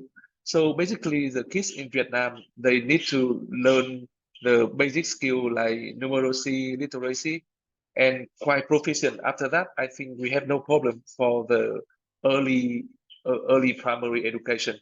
We spend around 12 sessions for the literature from very beginning of the primary, and also 4 sessions for mathematics consistently for 5 years of the primary. So the kids in Vietnam, they get a quite good foundational skill. So they can, I mean, grow up and continuing to get a consistent result in the future. And the fourth one is also very important. And I think it is the big thing that all the country mentioned is about the teacher quality and the teacher trainings. We have a good system of the teacher training. We have the high quality of the university for the teacher training. But also, I mean, at this time, I think Vietnam is the same like many other countries. We have a big shortage about the new teachers. But anyway, I mean, for the performance that we receive, I have to say that it depends a lot on the commitment, on the strong commitment of the teacher. If you're looking at some of the report by the PISA, you can see that the show-off time, the teaching times in Vietnam is quite effective and higher compared to other countries. It is quite often that we can see the teacher commit on their work, working really hard to get the student to meet the standard. So to summarize, I think the 4 key features from the Vietnamese education. The first one will be the same like many other East Asia country, East country. It is a culture, the study culture. The second one will be the government commitment. The third one will be about the teacher quality, and the fourth one will be the rigorous curriculum and the foundational skill are provided for all of the students. Thank you so much. Can I ask you like a follow-up question? You know, if given that Vietnam has been on a good track, and like you mentioned, like there's a lot of focus on strengthening curriculum and the overall directions. Could you also speak to your plans for nationwide assessment systems to complement international assessment systems like PISA? And how do you consider envisaging that? Will that be kind of in a way aligned to the principles of PISA, or would it be more indigenous, homegrown kind of effort that will be a supplement to what's being addressed through PISA, add more variables? And if you could also speak to how you see the variations, the equity and social as well as income equity being addressed in terms of performance of students in learning. Yeah. So in the previous question, I have mentioned about some of the key features from the Vietnam education. That's all about the good thing, but I have to say that there's something that we consider that are not so good. So from the very beginning, Andreas also mentioned that there's a decrease in mathematics for, I mean, almost all the country this time, right? And also happened for Vietnam. In Vietnam, we see a drop in the student performance. And we also want to ask the question, why? why it happens. We also mentioned about the COVID-19, the learning loss, and so on. But there's some argument that I want to share with all of the participants. So when we talk about the Vietnamese result, there's one of the reasons that some of the researcher has found out and they want to mention. Because we assess the student of the 15 years old. So they will be around of the grade 9 or grade 10. So in Vietnam, based on the school year structure, we assess the student when they entering the grade 10. So when they're entering the grade 10, there's something happen like this. Only 70% of the Vietnamese students go for the academic checks, and the other they go for the vocational or going for the continuing education checks. So we only assessing for the top 70% of the student going for the academic checks for the PISA result. But it's not that all. The second point that I want to mention is when they're entering the academic checks, most of the students, they need to pass a very competitive exams. It is called the high school entrance exams. So it seems like, I mean, they are well prepared. They are practiced a lot for that exam, not for the PISA, but I would say that for that exam. So it may explain something about, I mean, the high performance. So why I mentioned about that? Because during the COVID-19, that exam is much easier. We ease the assessment, we ease the preparation for the high school entrance exams. And we can see that the cohort of the student, when they take the PISA on 2022, right, they couldn't get the good result like compared to other previous cohort. I'm not sure about whether the similar thing happened to other country because of the regular assessment, formative assessment has not been done very well during the COVID-19. So the students are lacking of the assessment skill or something. Yeah, it is just one of the hypotheses that we want to bring it up. But anyway, I want to mention in the bigger pictures, in Vietnam, we are implementing the new curriculums. We call the curriculum 2018. It has been rolled out from 2020, and we claim that we move from the knowledge-based curriculum to the competency-based curriculum. So there's a lot of things need to be changed. For example, after 2025, we will have the new cohort of the student under the new curriculum. So we need to change the way, how can we assess for the competency base? So we learn from the PISA as well. We know that, I mean, in many schools, like in Cambodia case, the teacher, they learn from the PISA type of the question, type the exams, and they say like, okay, I want to teach towards the competencies based, and they change the way they teach, they change the way they assess, and I think they bring out some of the positive results for the student. But the big projects for the Vietnamese education system now is how can we assess the student after 2025? How can we assess the competency of the student after 2025? And I agree with you, Santi, when you talk about the equity, right? So for the equity in Vietnam, we find out that there's no difference between the boy and the girls in Vietnam. But there's some problem for the rural and the urban areas. It will be around 45 points of the PISA, so it's equivalent to 1.5 years. So you can see the difference, right? And if you're looking at the high performance student and the low performance student in Vietnam, it will be around 60% points of the PISA. So it's equivalent to 2 years. How can we close that gap? It's still a challenge. So in general, we did quite well in average, but we still have a problem for the low performing school, for the disadvantaged area and the rural area. So yeah, it will be very challenging, especially when we implement the new curriculum. Yeah, thank you. Thank you. Thank you so much. Thank you. And I just wonder if, all 4 panelists can now, turn on their cameras and we can have a little bit of a short conversation, between in the group, so to speak, especially bearing some thoughts to the presentation that Andreas made for at the beginning. He made very compelling data on how academic achievement alone, if we think about students going on to becoming successful by using their learning, succeeding in life, being happy people, contributing to society and being effective in both workplace and in society. It's not just academic performance. He introduced a range of psychological well-being, engagement at school, and also showed very different, scores across countries. So if like one way, like if I would like all the panelists to share something from their own experience, but please also ask your co-panelists, if you would like to ask any specific question to your co-panelists, we also welcome that. So yeah, if you were to really think about how to build competencies in students which are such broad kinds, and what does that imply? Like one or two top priorities to invest in, whether it's like, is it teacher training, is it textbooks, is it like how pedagogy is handled at the classroom level?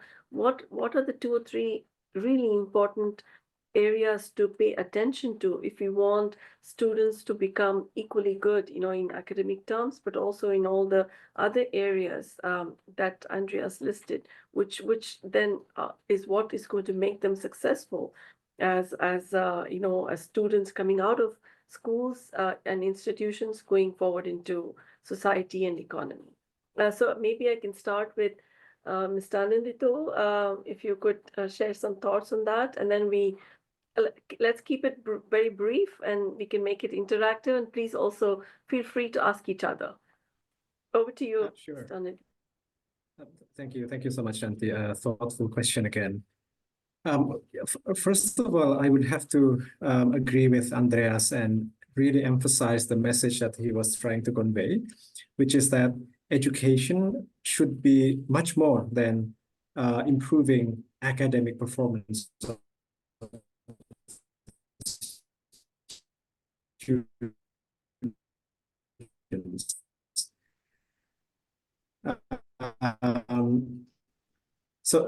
And that's the road that Indonesia chose. We are not trying to, the goal of the reform in the PISA literacy score ranking, for example, but rather the goal is to provide all learners with the opportunity to become lifelong learners and productive, healthy, and ethical citizens in the context of a democratic and pluralistic society.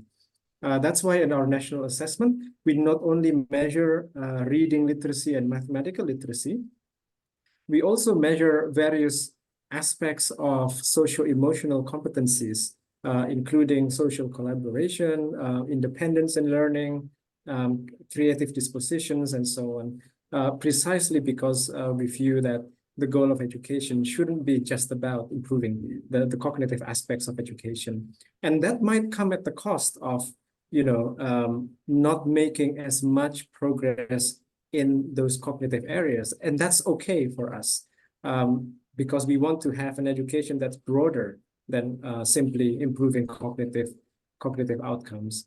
And with regards to the question on what should we invest in, I think we would all agree that teacher training, improving teacher competencies, getting teachers to become lifelong learners themselves, creating the teachers who are already teaching in the system to continuously reflect on their practice, to continuously improve their teaching practices is the most important thing. Like, all the other aspects would be in service of creating that kind of environment where teachers can become lifelong learners themselves in their teaching practices, I think. Thank you. Thank you so much. Do you have questions for any of your other co-panelists? Yeah, I was interested to hear the panelists from Vietnam acknowledging the large gaps in your system. And I'm wondering whether or what key strategies you will be implementing in reducing the gaps in quality between the high performers and low performers, as well as between different socioeconomic groups in Vietnam. Yeah, thank you. Thank you very much for the question.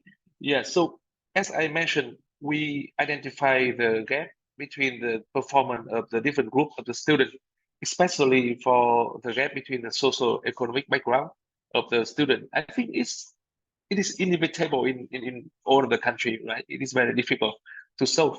But the thing that we want to do is we need to bring up the better access for the student. I want to mention one of the the idea that Andreas mentioned is we need to provide the high quality education for everyone, right? And we need to have the belief that the student can do it. In many cases, sometimes when we're working with the low performing student, we think that they cannot get a high quality result because they just cannot get it. So what we want to do is when we produce a new curriculum, we produce the new textbook, we set a high standard for everyone. We would like to have the highest standard to everyone. And we focus a lot on the teacher preparation, teacher development, professional development. And I can mention to you, when we implement the new curriculum, we have a national program for the teacher enhancing quality. It's called the ETEF, when we do the training for all of the core teachers, and then also blended method using both the traditional offline teacher trainings and also the online teacher training for all of the school teachers, so they can have a better preparation for the new curriculum. And I also want to follow up with the point of view when you mentioned about it's not only about the performance, it's not about the academic improvement. It needs to be more holistic approach, and it is something that we want to focus on for the student. Based on some of the surveys, the student in Vietnam, they engage in the study, they are quite happy in the school, but how can we make them even happier, enjoy the learning by the passion, not only for the rote memorizing, for the best result in the exam. It is very challenging, and it will be changing from the knowledge-based curriculum to the competency-based curriculum. And the question I would like to raise and also to ask other countries is, how can we measure the competency, right? It's very easy to measure the knowledge. It's very easy to show that the student can get a good result. But when we move to the competency, when we move to the holistic approach, how can we measure it? Is there any effort and initiative has been done by other countries to do that? We are along the way, and we face many difficulty and challenges when we move from the knowledge to the competency, especially for the assessment. Yeah. So I don't know, I just bring up some point so anyone can respond. Yeah. Thank you so much. So what about Mr. Kreng?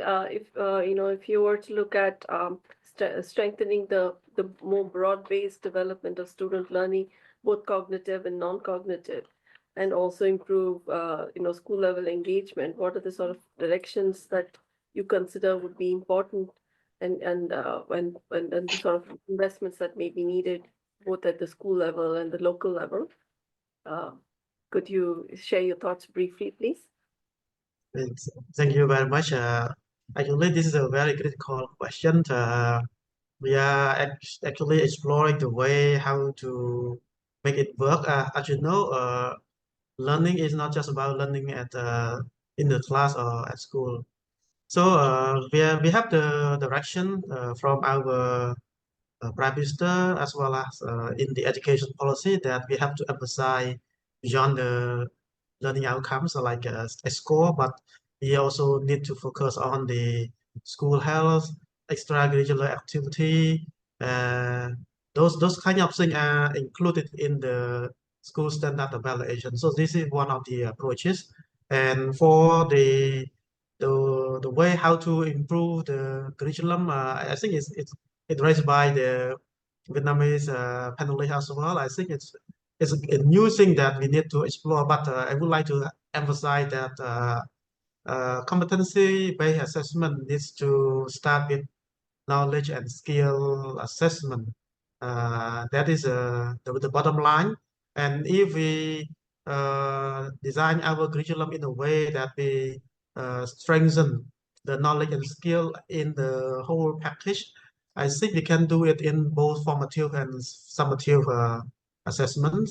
But we have to make sure that the assessment template has to be made clear at the central level and at the school level, so that every school is on the right page. They are using the same or similar template of the competency-based assessment. I think that can be implemented, and we are we are developing we just call it standardized testing, but in that testing format, it also includes some of the competency packages that need to be strengthened through teaching and learning. So that what we are doing. I hope I answered your question. Actually, I have a follow-up question to Vietnam on the. You mentioned the third point, which is very important, the basic skill. And we also in Cambodia we also emphasize early grade reading, early grade mathematics assessment as a foundational skill to improve in order to make sure that our students are qualified to secondary education. So, and also you talk about the competency based curriculum, the new curriculum. So, could you share with us the experience of Vietnam in terms of improving the basic skills or whatever it is called, but basic skill for the students, so that the students are better prepared for any kind of assessment, not just for PISA. Thank you. Yep. Okay, so thank you for the question. As I mentioned to you, we have a strong focus on the basic skill for the math and the literacies at the early age, and also we have a very rigorous curriculum. And I'm happy to share with you the new curriculums from Vietnam, and also some new textbook. So in order to do that, we spend quite a sustainable amount for the literacy skill at the early grade, because we believe that if we can do it, the kids can get a good, understanding, and then they can follow up with other subjects. It is one thing that I want to mention. Mathematics in Vietnam is very rigorous. It has a very strong, history and background for that. But in this reform, we also change our approach. We bring in more real-life application, more playing with math, approach into the primary education. So we make the kids enjoy more mathematics, and we hope that it will works. The third point is in the last 5 years, we also have a kind of the reform in the assessment. We drop out the summative assessment for the primary, no more summative assessment for the primary education. We want the kid to have a more choice of learning, but we stick to the formative assessment, and the teachers are encouraged to give more comments, more what I can say, more constructive comments for the kids on math and on literacy and so on. But I do think like one of the what I can say, the secrets will be about the teacher. The teacher in Vietnam are quite strong. They are very good in basic skill. So the teacher from the primary level in Vietnam, they can teach the basic skill, especially for the literatures and also mathematics in a very excellent way. So I think it's one of the reasons. Yeah, thank you so much. A lot of good tips there. Let me turn to ASIC, Janir. When you think back on Andrea's presentation, although the academic score, it seemed that I know Philippines had not done that well, but Philippine students had done very well on some of the other parameters, particularly on the engagement side of things, agency, on agency and engagement. So they're doers in a way. So how do you think about, when all these meta-type reforms are ongoing, what could be the sort of interventions that might be really helpful to build that kind of overall competency basket, which include also academic performance, but at the same time reinforcing the good results that PISA is showing for Philippines? Thank you for that question, Shanti. Yeah, so the Philippines did not perform really well in the PISA 2022, although in the previous PISA in 2018, there was not a significant difference between the two. It means that the Filipinos learners are quite resilient during the time of the pandemic. So there was not much difference between the results of the 2018 PISA to the 2022 PISA. The students are generally happy, I suppose. That goes with the Filipino tradition of being happy. And we also strengthened the implementation of gender equality and in the classroom. That's why in the data on gender inclusivity, the Philippines actually scored quite well in that aspect. Now, because of the inputs that we've gathered from the PISA 2022 results, which we actually shared to various stakeholders through a multi-stakeholders meeting in December, we gathered enough input to actually further improve the curriculum, and those became part of the reasons why we are trying to improve the current curriculum to address whatever the needs of the learners first and foremost, and of course the international standards through the international large-scale assessments such as these. Now, I would like to go back to your question earlier regarding what you think are the key important aspects to improve the education of the education system of a country. So one is really to support more support for education. That's important. We're not talking about just support from the Ministry of Education, or in our case, the Department of Education. We're talking about multi-stakeholder effort in ensuring that the learners are properly attended to. For example, we have the parents, we have the community, we have the local government that will provide support that cannot be provided by the national government. The other thing would be learners should actually be at the heart of any curricular reform. We always have to think that it's not any other person, it's not the school, it's not the teacher, it's always the learner. And of course, the last one would be the quality of our teachers, because, you know, in an OECD report, the quality of education cannot exceed the quality of teachers. We need to capacitate teachers. We need to improve their skills, upskill them. We need to provide them enough training and relevant training so that they'll be able to address the learners' needs, their needs also, and of course, to improve themselves professionally and personally. I actually have a question for our other panelists here, and we're talking about the other countries. So we were talking about educational reforms in all of our countries, right? And we're trying to introduce this through curricular reforms, and you know, with the help of the government. So I was thinking of accountability, which was actually mentioned as a key factor in successfully achieving high academic performance. Now, when we talk about accountability, we are thinking about accountability of the implementers of educational reforms. And we're not talking about just the ministry, we're talking about the local government as well. So how would you design accountability mechanisms to ensure that the complementary implementation of quality education in your schools? Because that's actually one question I've been yearning to ask, especially at Indonesia. Yeah. Ms. Anandito, would you like to take that on, please?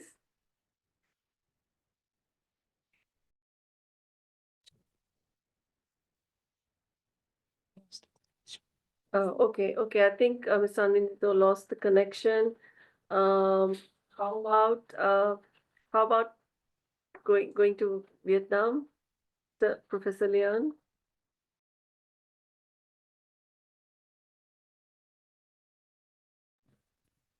I need to unmute myself. I'm sorry.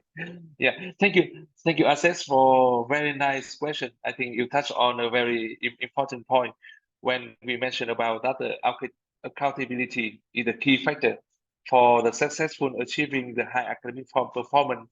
And I also believe that we need to give more accountability for the school, for the teachers, right? So in order to improving their own classroom, their own student, we have a sentence in Vietnam that we need to give back the power to the teachers. So they will decide, I mean, what I need to teach, how can I ensure that the kids from my classroom can meet the requirement, meet the standard. We also looking at a lot of the system of the assessment, how can we make sure about that? But it will be more about the accountability from, I mean, the lowest level, the classroom level, to the school level, to the district level, and to the system level. And I will tell you what happened in Vietnam when we dropped out the summative assessment for the primary school. At the beginning, everyone complained. The parent complained, they say, what happened? I usually get the report like 9 points out of 10. I know my kids are doing well, but now I only receive the comments, right? The principal complained that they don't know what is going on in the classroom. They need more information. But actually, it is to bring in more transparent, more accountability for a system. So we need to know that we don't focus on the result. We focus more on about the learning of the kids. How can we make sure that the kids learn what they are expected to learn? Yeah, so I just want to say something from Vietnam. I think Anindito coming back, so you may say more about Indonesia. Fantastic. I don't know, maybe you need to repeat the question. I'm not sure whether Mr. Anindito heard. Oh, he's disappeared again. So sorry. I think there's a connection problem. Okay. Would you repeat the question? Because I'm not sure if Mr. Anindito heard the question. Okay. Yeah, apologies. My internet Hi, connection. Dr. Aditomo. So we're Yeah. talking about accountability as a key factor in successfully achieving high academic performance for our learners, you know. So how do we design accountability mechanisms to ensure the complementarity of education governance? I'm kind of interested in knowing the mechanism in Indonesia. How, because you said you decentralized the implementation of education in your local governments, I would presume. So how do you establish accountability from the local government regarding the implementation of education reforms? Yeah, that's a very important point, Asek. Yes, in early 2000s, we decentralized education. Now, teachers are no longer employees of the central government. They are employees of the regional governments. Schools are managed by regional governments as well, and those state officials, which means that the regional governments do not report to the Ministry of Education. That makes accountability mechanisms all the more important, because that's all we have. We don't have any direct influence or direct coordination with the municipal and provincial governments or the schools. What we have are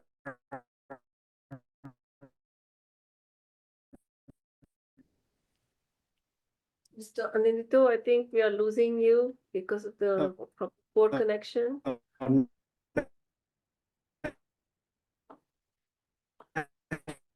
We're not able to hear you very well.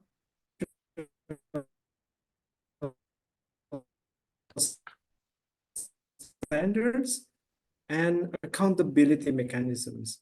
Now, for the past 20 years, since the decentralization, governments were not held accountable for student learning. We did have national assessments for a long time, but those national assessments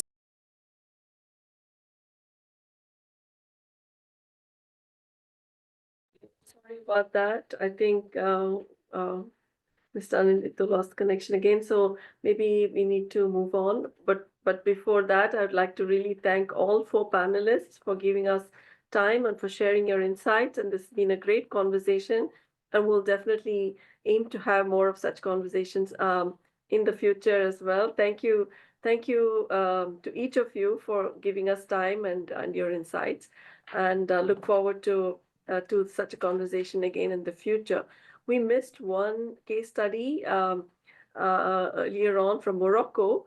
So this is the time to get to that. I believe Mr. Hijam is already online. Mr. Hijam Mansoor is the director of the National Assessment Body at the Higher Education Council for Education, Training and Scientific Research. He's an associate professor of sociology as well at Mohammed University in Rabat, and he's part of several policy research networks.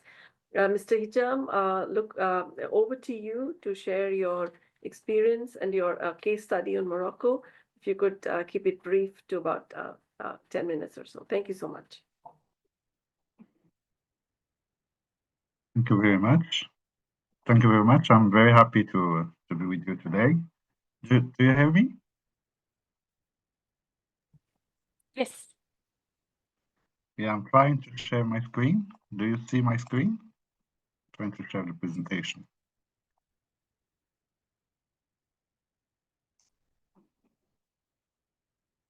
You should be able to see the presentation by now. Please speak. Is it visible? Oh. Can you reshare the presentation? Okay, sorry. So No, we can control from this side.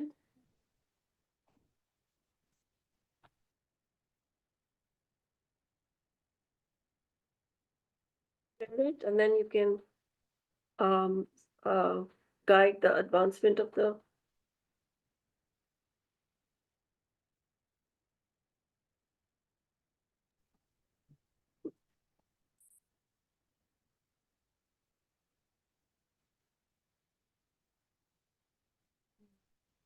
Okay, I think Yes.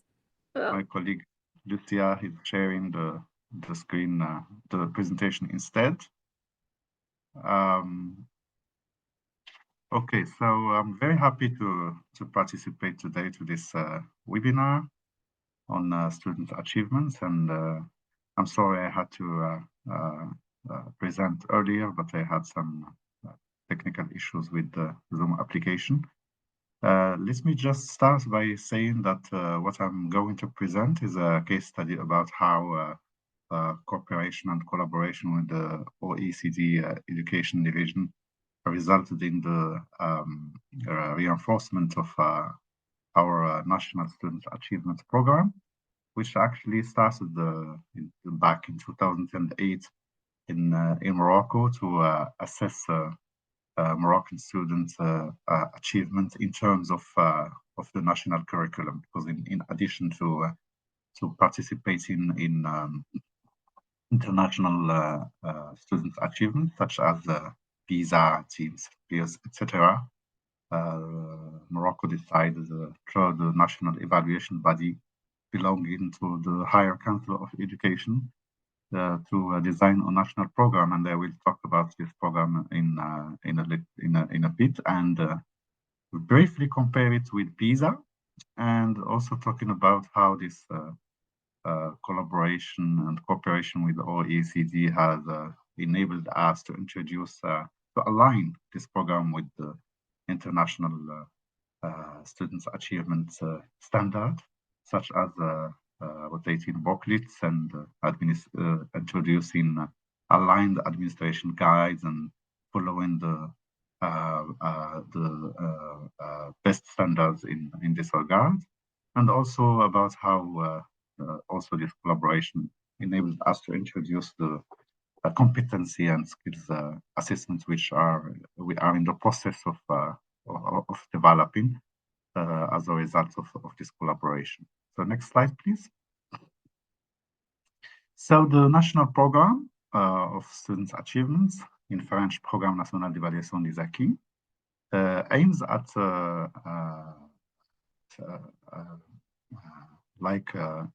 similar surveys at explaining students' performance by context variables, which we collect through a specific survey instrument for students, teachers, head teachers, etc. And also it allows us to make comparisons of students' achievement in Morocco in time and space, and also to strengthen our education system data with the outcome indicators in addition to the routine education indicators, and also in addition to indicators resulting from our participation in international education achievement surveys. But Also, as this survey is based on national curriculum, it allows decision makers to use reliable data and inform decision making about education policy. But also it allows researchers and the scientific community to have up-to-date data on the performance of the whole education system through the lenses of students' achievements. Next slide, please.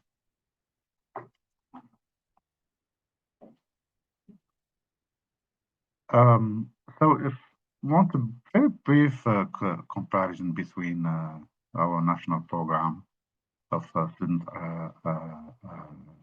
assessment and PISA, as you see on the left, the national program has many similar aspects with PISA. It assesses mathematics, science, and languages. And it's based on assessments of achievements, whereas PISA is based on the assessments of skills and competencies. And it focuses on school levels, whereas PISA focuses on 15-year-old students. And we focus essentially on compulsory education. That means we assess student achievements at the end of primary and also at the end of lower secondary. And as you see, it's focused on achievements. And one of the shifts we want to operate is to use the PISA framework through the cooperation and all the technical support and workshops and trainings we have benefited from in the framework of the cooperation with OECD is to make the shift toward the competency assessment, which, as you know, allow to assess how students use the resources they acquire in their schooling instead of only focusing on those resource acquirements, which are the achievements. Next slide, please.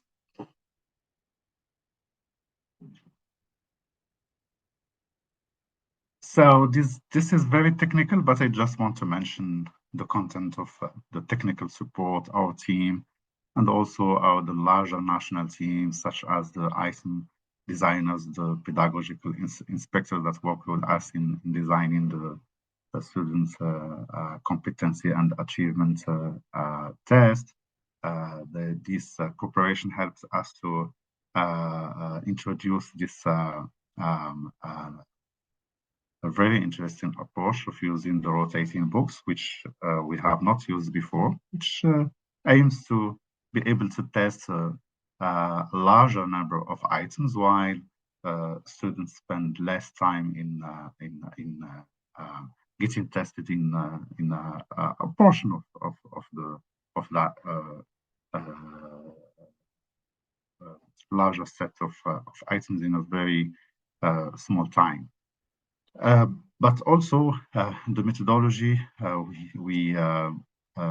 this rotating box methodology, we experimented it last year when we organized the field trial of this student achievement program for science and mathematics at the lower secondary education. Next, please. So the workshops, training workshops, and the technical support focused on the necessary knowledge our teams needs to design the administration guide of the survey, introducing all the novelties and which I just mentioned, principles and objectives of administrating large-scale evaluations using these new approaches, and also introducing the main components and features of the administration guides. Next, please. So talking mainly about the skills assessment as a shift from student achievement. The technical support included the elaboration of a new frame of reference for the assessment of the main component of the survey, the language skills, mathematics skills, and also the validation of the test of French skills assessment and mathematics as well, and all that related technical issues around the skills assessment methodologies and approaches. Next, please.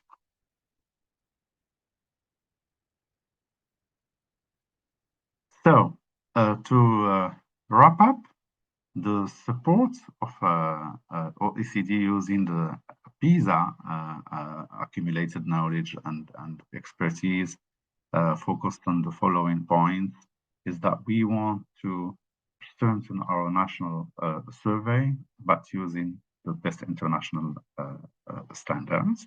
And this is done through the alignment of with international standards, alignment of methodologies and approaches. And as you know, the shift from student achievement to competency is not straightforward, is not easy, especially in the context of an educational system that is really poor in terms of performance, as the results of both national and international surveys show. So we try to use the window of the ongoing reform of education system to introduce an efficient skills assessment program for the next few years to help the education policy makers to focus the reforms on aspects and dimensions that will allow not only to improve the students' achievements, but also how to develop student competencies and skills. And this is done through several steps, such as updating the theoretical and methodological framework for our national survey using the PISA framework, but and also similar experiences internationally speaking, but mainly PISA in this context. And also explicitly integrating finding from research on equity, equality of education, and the promotion of the individual. These are the three pillars of a national strategic vision of education reform, which the council at which I belong has elaborated in 2015, and it covers the period of 2015 and 2030. And the process of elaboration of this vision was a large participatory scale operation nationally and also at subnational level to bring different stakeholders, educational stakeholders and decision makers to decide on where we want our education system to be in 2030. And these three pillars have been operationalized in terms of dimensions and indicators, and were incorporated into the theoretical and methodological framework of the survey, and also were used to think about this shift from achievement to competencies. And also, we had to elaborate a concept note to explain how this shift will be introduced in the next round of a national program of student achievements. Next, please.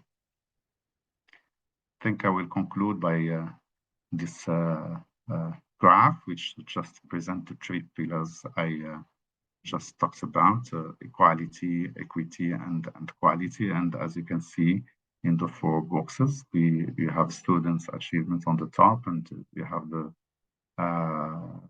components of the context variables, which are drawn from the context questionnaires. We have on the left the resources. We assess the state of resources, infrastructures in schools, and human and material didactic resources, etc., pedagogical support. And on the right, the socio-educational environment in which we assess management, leadership, and pedagogical practices, and other aspects related to school climates within the schools. And this is the conceptual framework which explains how the three pillars of our strategic vision are being measured through specific dimensions and indicators. Next, please. And one of the best practices we learned from PISA is also not only in terms of approach and methodologies, but also in terms of better using and presenting the findings of the survey in terms of comprehensive reports organized according to specific, clear, and policy relevant themes. In the last few years, rounds of our national program student achievements, we used to present by subjects, by school subjects, mathematics, languages, and sciences. But we are shifting this to focus on policy relevant themes, but also thematic reports focusing on additional topics that have a high policy relevance in the context of Morocco, but also how to communicate better to a variety of audiences in Morocco using a variety of support and communication means to inform the nation and the education stakeholders, but also the whole society and policymakers about findings of this program. And thank you very much. Thank you. Thank you. Thank you so much for your sharing of the case study. I'm glad that you were able to share join the webinar and share this program with us. Thanks a lot. I would now like to turn the floor to Elizabeth Fordham. Elizabeth is OECD's Senior Advisor for Global Relations in Education and is the Deputy Head of the Division for Policy Advice and Implementation. We welcome you, Elizabeth. You may want to elaborate a little bit more from the presentation that Andreas made in terms of insights from PISA, but also to share your thoughts on next steps and taking next steps and next directions from using PISA results. Over to you, Elizabeth. Hi, Shanti, and thank you so much for welcoming the OECD to this discussion. It's been really, really enriching. I know I was asked in a way to talk a little bit more about the OECD's support to countries to develop their curriculum and assessment systems. But if I may, I would just sort of like to come back a little bit to PISA, which has brought us here. As Andreas said, you can't improve what you can't see. Participation in PISA is a choice for governments. Countries decide that they will accept and embrace that international accountability. We've heard a lot about accountability, and we always see the decisions by countries to join PISA, in particular countries that we have here today, Cambodia and Philippines, that might ask their questions around how fair it is to compare themselves to Finland or Singapore or countries with much higher levels of GDP. That's a brave step that we always see as a sign of a government's commitment to improve learning and to hold themselves internationally accountable and to ask, what can we learn from the international community because we want to improve the outcomes of our children. And I think it's important to realize that that's a choice that countries make. So we're really grateful to those that have joined PISA and also sort of demonstrated that technical competence to participate in a survey that is extremely complex. So we're grateful to you.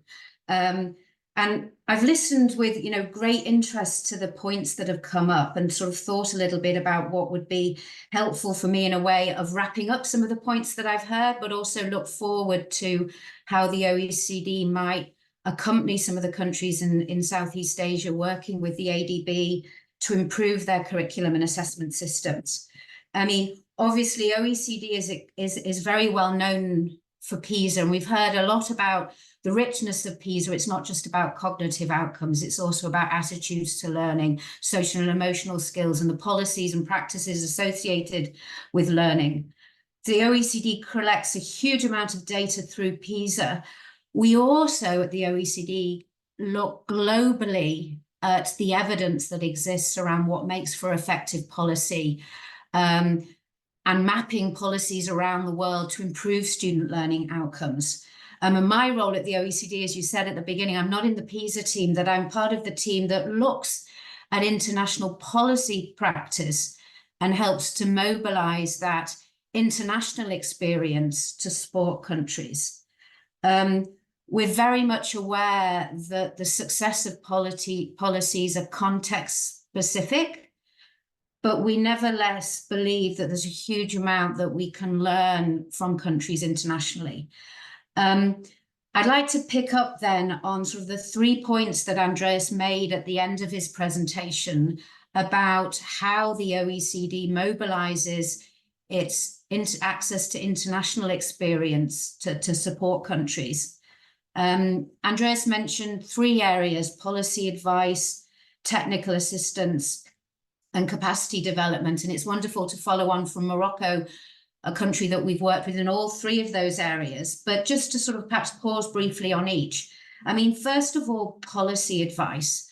And when we know, obviously, that learning is decided in the classroom, but we know that governments create the enabling environment and can either support positively or hinder through certain policy choices the quality of that exchange between teachers and students in the classroom. So the OECD works closely with governments to provide advice on effective policies, how to create an effective enabling environment. And I just want to pick up on a couple of things that we've heard from the Philippines, Cambodia, Viet Nam, and Indonesia. Really important questions that have come up where we've worked with countries closely. I mean, first of all, the question of coherence, the importance of having schools, students, teachers focused coherently on a shared vision for learning and how to create that coherence. We've talked about the importance of accountability systems, and we've provided a lot of advice to countries around how to design an accountability system that is coherent and gives consistency of focus. So we're working towards the same outcomes, but also that we're using accountability to essentially external accountability to develop internal accountability. And I think we're all looking at Vietnam as sort of one of the secrets of Vietnam's success. And I think when you zoom outwards, it's very much that internal consistency, but also measures such as those that Indonesia is taking to really sort of strengthen internal accountability. Obviously, we've naturally come around to the question of teachers. I think one of you said sort of the secret is the teachers. The OECD has a huge amount of experience in working with governments to design policies that are really oriented towards developing teachers' professional judgment, their ability within the classroom to effectively monitor learning, but also provide that feedback. We've been talking about formative assessment, but a conversation with students that does 2 things essentially: builds confidence in the student that they can all achieve national standards, but also develop that sense of agency, that appetite to learn, that growth mindset. So policies that can support the teaching profession in that direction. There's one thing that we haven't mentioned in an area where the OECD has done a lot of work. It's around the importance of changing national examinations, a question of alignment. Often the biggest obstacle to change and improvement in learning in the direction that countries here are talking about competency-based inclusion or national examination. how to make sure those high stakes assessments are reinforcing the aims of the school curriculum. So as I said, we do a lot of work in terms of policy advice, and I hope that after this call, we'll be able to speak to some of you individually to talk a little bit more about how we can sort of mobilize international experience to support government objectives. But the two other areas, technical assistance and capacity development. With respect to technical assistance, there's one point that I really want to emphasize. The OECD's work broadly with countries to design national assessments, to develop item banks, to support both national assessments and student assessment, many areas. But one thing we haven't mentioned today, but is absolutely critical, are the institutions that governments build to support the assessment and curricula.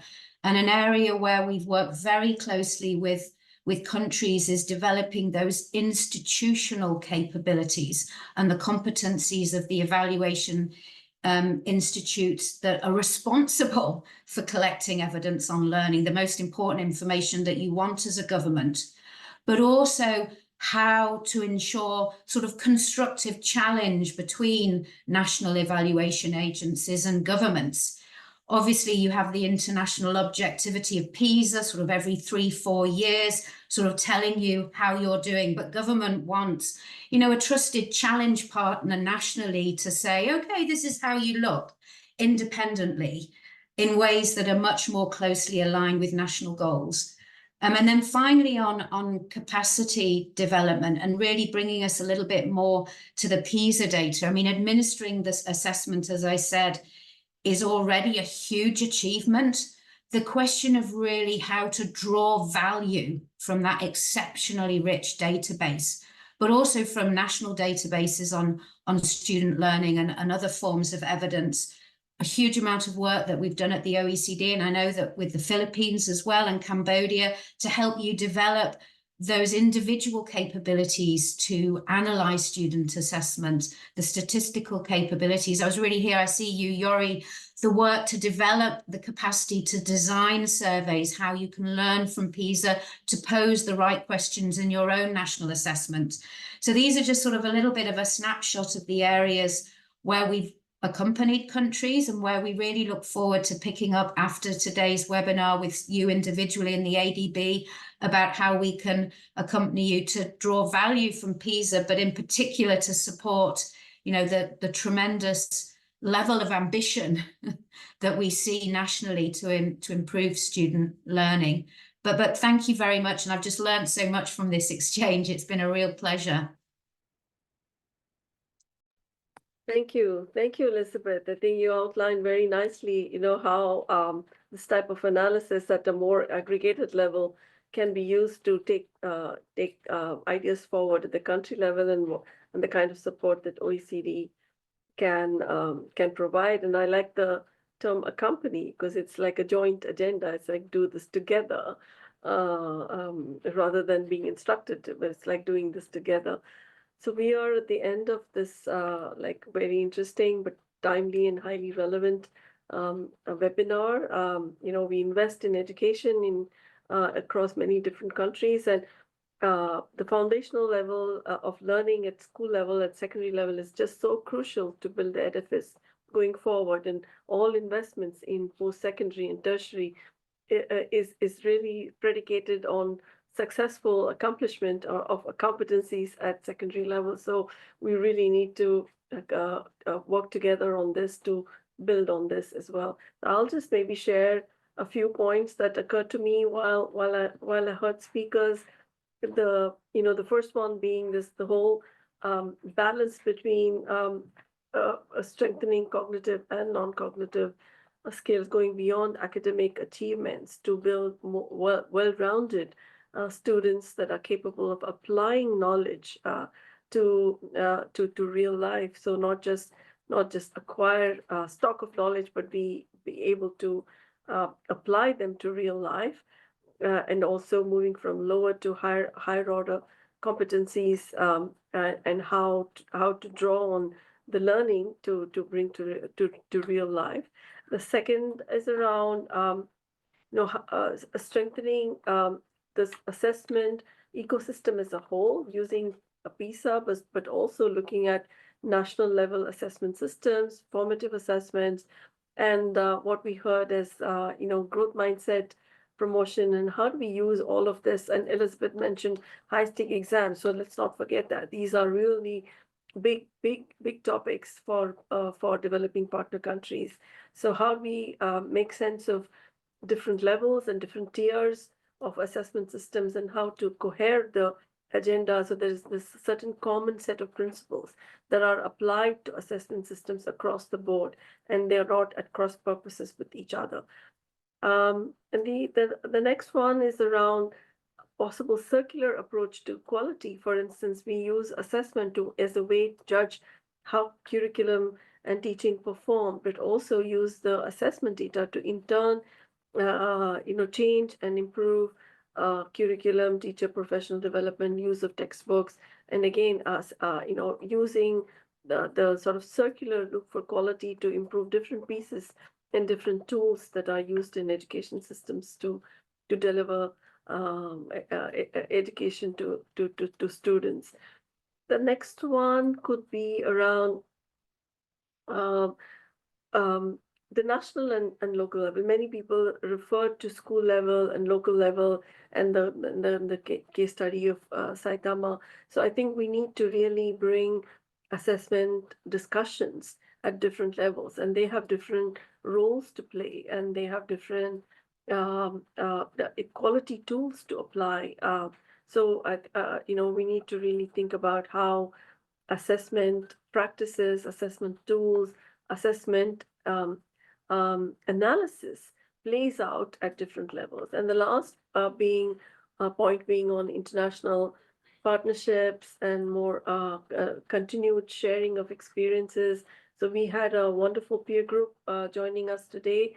We should continue this type of conversations as a way to jointly move ahead and share our journey and share our pains, but also our success stories as we move ahead on this journey to improve quality of education and its returns to students and the people that we serve. And again, deep thanks to all of you for joining today, OECD, as well as all the other panelists for joining today. And I'll now hand over to my colleagues Yumiko and Rio for final words of thank you and closing of the webinar. Thank you once again to all of you.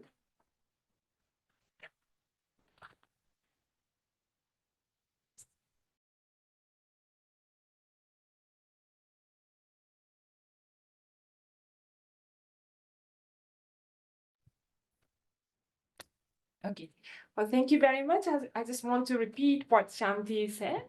On behalf of ADB, this is really such a great opportunity to have OECD with us. And as Ayako mentioned in the beginning, we are very active already in Southeast Asian countries. So this webinar will lead towards to strengthen our partnership with Philippines, Cambodia, Vietnam, and Indonesia, learning from the cases shared from Japan and Morocco. And we'll come back to you to have a deeper discussion what we can do jointly in terms of strengthening your education reform in partnership with 4 countries and beyond. ADB also works beyond those 4 countries in different Asian and Pacific regions. So hopefully that we can also plan similar webinar or knowledge session with other countries moving forward. Thank you very much, and looking forward to have further discussion with all of you. Thank you.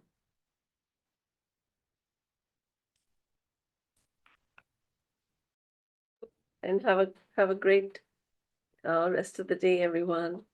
Take care. Thank you very much. All the best. Thank you. Much. Cheers. Thank you so much. Thank you. Eid Mubarak to everyone. Thank you. And Eid Mubarak to everyone. Thank you so much.